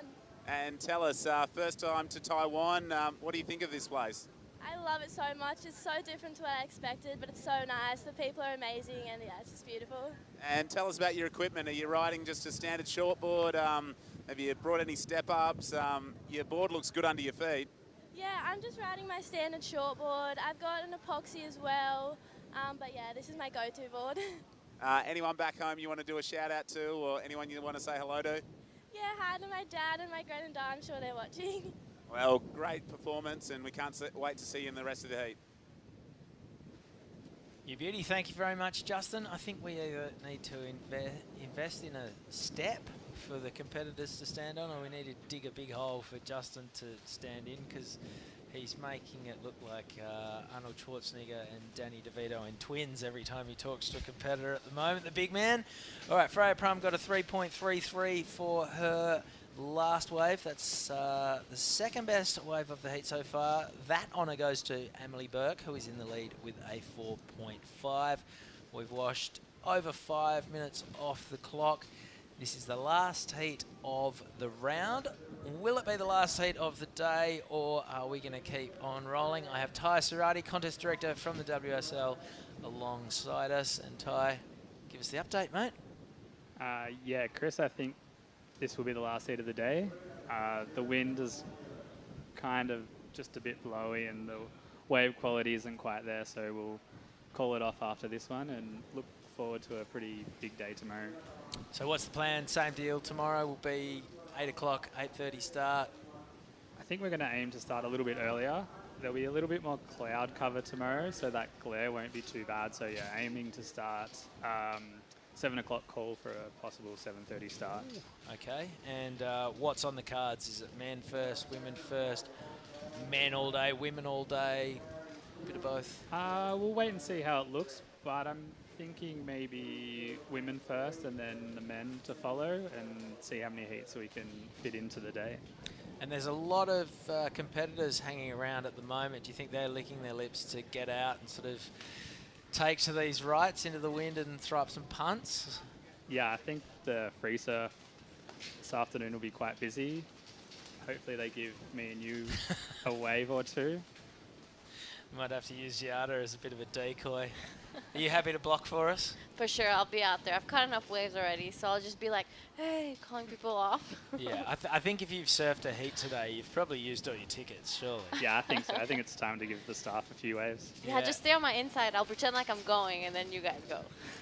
All right, you beauty. Well, thanks for the update. It's been an easy one for you to call on and off so far. Let's hope that the good luck keeps on coming, and hopefully we get fantastic waves tomorrow. So this is going to be the last heat of the day, and then we'll be down to the final 32 women on that side of the draw. So we have 64 men remaining, and half of that 32 left for the women. At the moment, it's Emily Burke who's booking her ticket through to the next round with a 4.5 and a 0.5. Freya Prum is sitting in second, just looking for a 1.68 to get up into the lead. Jung Young Chung from Taiwan just has a minor score, a 0.53 to her name with 16 and a half minutes to go. And not only are we thanking the World Surf League for bringing us here, but obviously the Taitung County government. This is the 12th year of the Taiwan Open of Surfing, and we love coming back, and we hope we're going to come back for many a year to come. And a big thanks to all the rest of our sponsors as well, PX Mart, Hey Song, who are providing the water, Corona, who are providing the funner water, Red Bull, who are providing the excited water, Quicksilver and Roxy have given up plenty of prizes and awards in the expression session, and Chi Lu, the slippers, the slides, the sandals that all of the competitors are smugly walking around the event site in. They're made of recycled bottles, so not only are you doing the right thing for the planet, but they feel bloody comfortable underfoot as well. For sure, I've definitely seen a few of the competitors rocking those kicks, and this is Emily Burke on her backside, just a quick up and down. But yeah, I've definitely tried those Chilu slippers. I'll be taking those back to Bali and rocking them in Canggu. Oh, watch out. Get them on the, shout them out on the Surfers of Bali Instagram. There could be some kind of promotional deal going on here, sponsored content. For sure. I'll be hitting them up. I'll be like, yo, let's make a deal. Surfers of Bali included. But yeah, it's great to be at an event where all the sponsors are, aiming to that sustainability and making a difference for our beloved ocean. Absolutely. I want to talk to you about your heat. You came up against Nao Omura. She's a really good surfer. What was it like sharing the lineup with her? It was, well, definitely, I was sure she was going to surf amazing, and it was great to be out there. I kind of tried to just focus on myself. I knew all the girls out there are amazing surfers, so just tried to not look too much every time she was on a wave. Otherwise, you get a little hurt. Do you ever let your, co-competitors know that you're a policewoman and that they should respect your authority? Well, I'll try to throw a comment in whenever I'm walking around and about. You can flash your badge pre-heat. Flash my badge, or I have all my wetsuits actually have written Polizia, police in Italian, on my sleeve. So it's quite intimidating, I guess, being out there with the police officer. Might need to pull out the rubber for the round of 32. All right, that was Jung Young Chung. That was going to be her best wave. Stringing together 2 turns. And that's going to be her best number with 13 and a half minutes to run. Yeah, that's it's definitely, the wind is getting stronger. We see our surfer in white on her backhand. A nice carve back to the whitewash. Didn't quite get the second in, and as we were saying earlier, those lefts just seem to like flatten out, not much wall to it. So hopefully she'll be trying to improve on a 0.53. Emily sitting on a 4.5 and a 0.6. She'll be wanting to improve her second score. What do we think our plan of attack is now that we know we have the rest of the day to ourselves? Yesterday we ate far too much and then came back and surfed appallingly. Today, should we surf straight out of the gates and then eat, or should we try it again but with a bit more restraint? I am definitely going to go for a bao bun. Yeah. I feel those are fit and healthy for a pre-surf snack. They're definitely not, but they're definitely delicious. And there is a very prestigious bao bun shop right here in Jinzun that is highly regarded. People come from all around. There's a line out the door to get these pockets of meaty goodness. Yeah, apparently they're very famous here in Taitung, and people come from all over Taiwan to eat them. So I haven't had one yet, and I feel kind of like I'm missing out. All right, here goes Freya on her backhand. She's found a left. This one stands up, crunches the first turn, sticks with it. This one might bend back. She's picked a bit of a decent wave here, I think. So 2 strong turns, and Freya Prum is out of there. That's going to go into her top 2. I think that might even be her best wave. She'll be challenging, well, she will move into the lead once this score drops. 11 and a half minutes to go. And talk us through the replay. Here's the replay of Freya's left. A really sharp and pretty vertical first turn.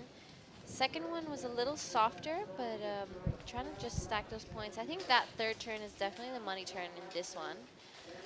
Pretty special getting a left with 3 turns. So that's came in at a 4.7, the best wave of the heat.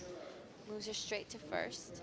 Emily is definitely going to be scratching to find a better wave than a 0.6, which, seeing how she surfs, it won't be too difficult. Only looking for a 3.5 to move to first. Yep, so Freya and Emily building a little bit of separation from the local Jun Chung. This is the round of 48, so it's 8 heats. In theory, they're meant to be 4 surfer heats, but this is a 3, so first and second progressing. And at the moment, it's looking like a bit of a 2-horse race between qualifying series veteran Freya Prum and up-and-coming young Aussie Emily Burke. 10 minutes remaining in this one. I do hear the name Freya Prum. I've heard her around for quite a few years. Do you know much about her?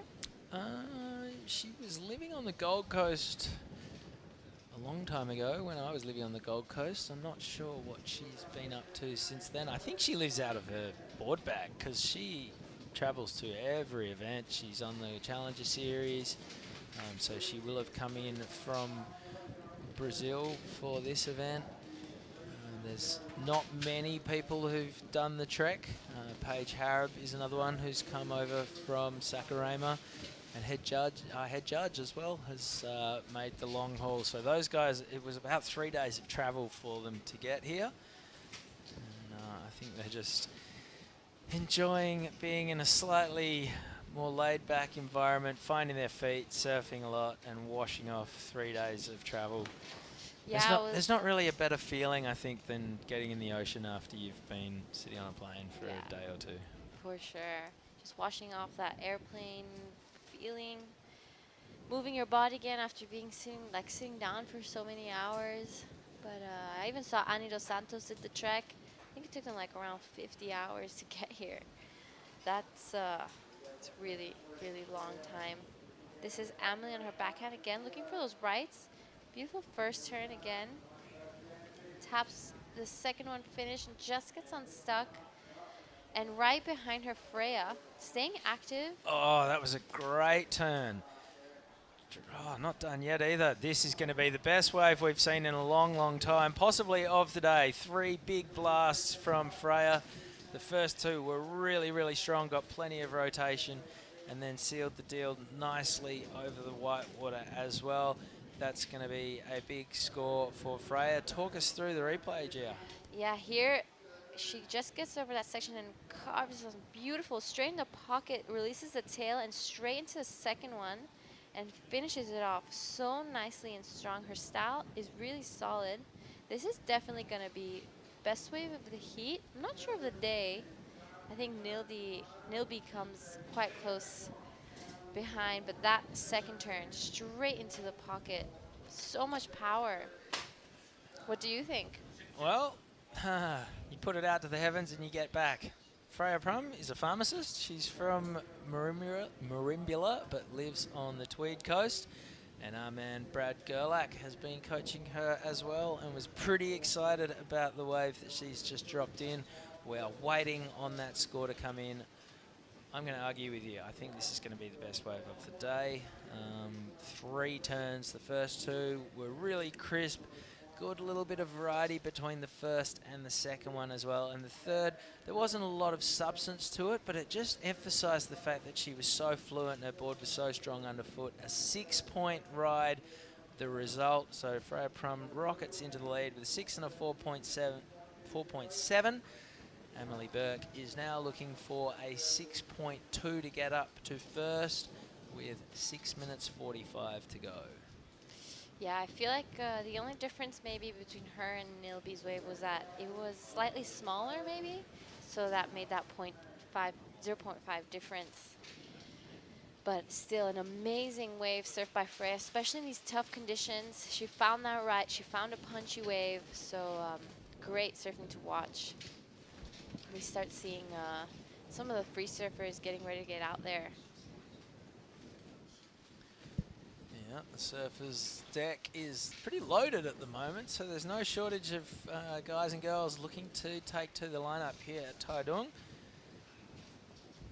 Yeah, as we get down to the last 6 minutes. Here are some local riders. I was talking to Lincoln, surf coach from Australia, says he's worked a lot here in Taiwan, and Gugu is the man to be around. Surf coach from the local area and coaching some of the local boys.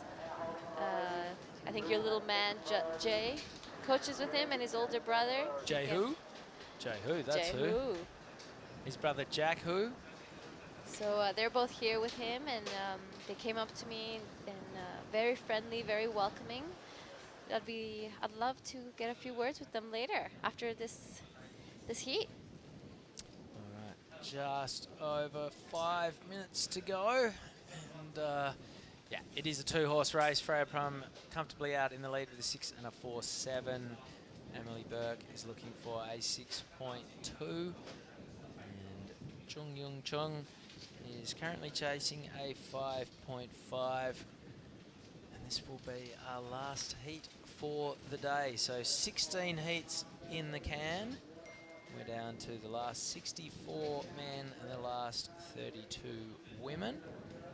And it is, well, 1 more round, 2 more rounds of 4 women heats. And 2 more rounds, 3 more rounds of 4 men heats. And then we get down to man on man, or woman on woman, or surfer on surfer. Don't offend anyone. I'm trying my best.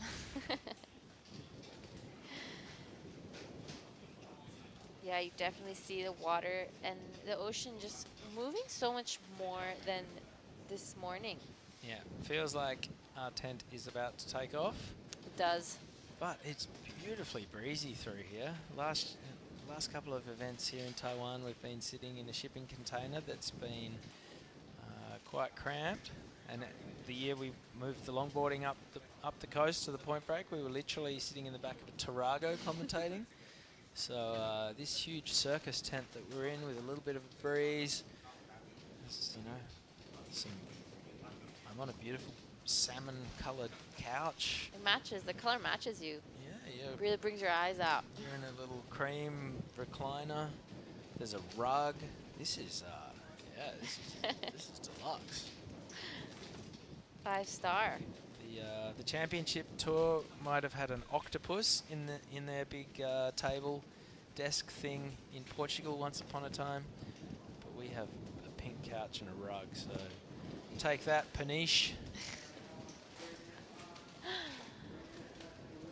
Yeah, coming down here is, you said it this morning as well, like the wind did start quite early compared to the other few days that we were here.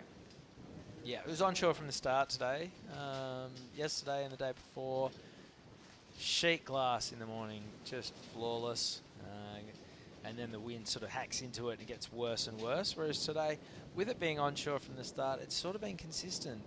Conditions haven't really deteriorated over the course of the morning, so has been easy to get through this round. There is the competitors' deck. Can't see, well, it's sort of emptied out because so many of them are in front of that area or behind the camera as we're looking at things right now with their boards underarm, scrambling down the rocks. It's a cobblestone sort of setup. It's pretty treacherous in that shore break. Those rocks are slippery. I fell on the way up.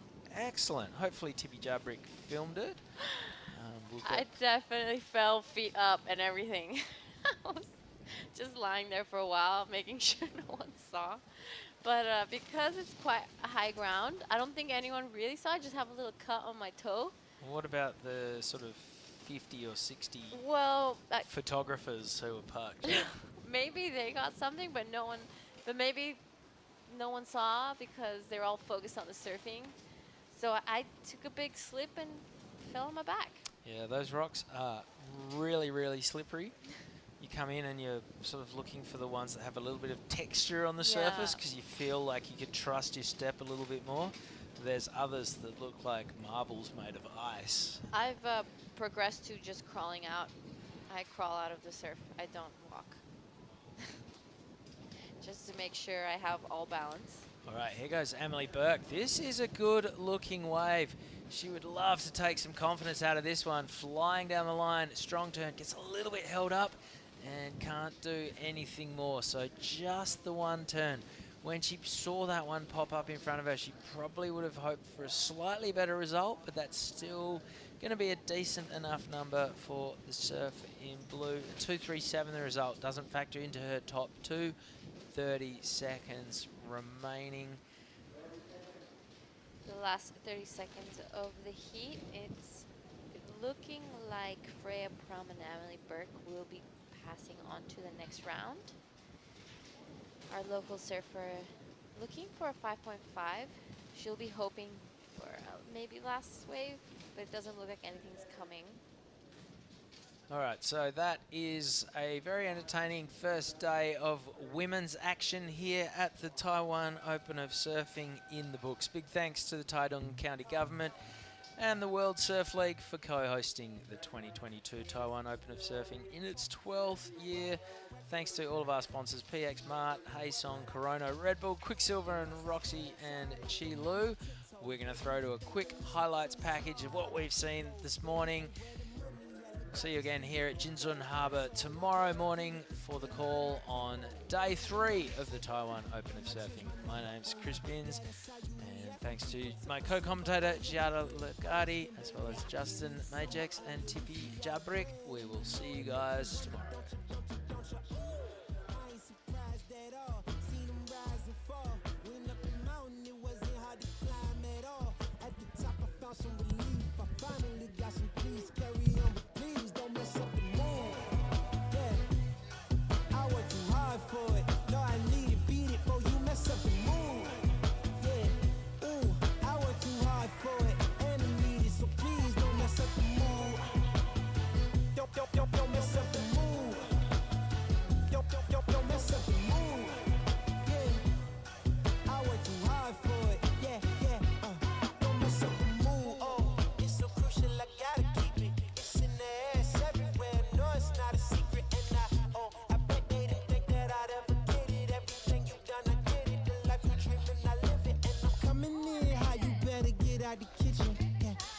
make a hit on whatever you pitching. Baby, let me fill up whatever you missing. Or you like it up at the top, it's a better view in it. I'm not surprised at all, no way. Hey, what you need? Come on, just pay the fee. I supply it all. Went up the mountain and it wasn't hard to climb at all. At the top, I found some relief, you see. So please don't mess up the mood. Yeah. I worked too hard for it. No, I need it, beat it. Oh, you mess up the mood. Alright. Ooh, I worked too hard for it. And I need it. So please don't mess up the mood. Don't mess up the mood. Don't mess up the mood.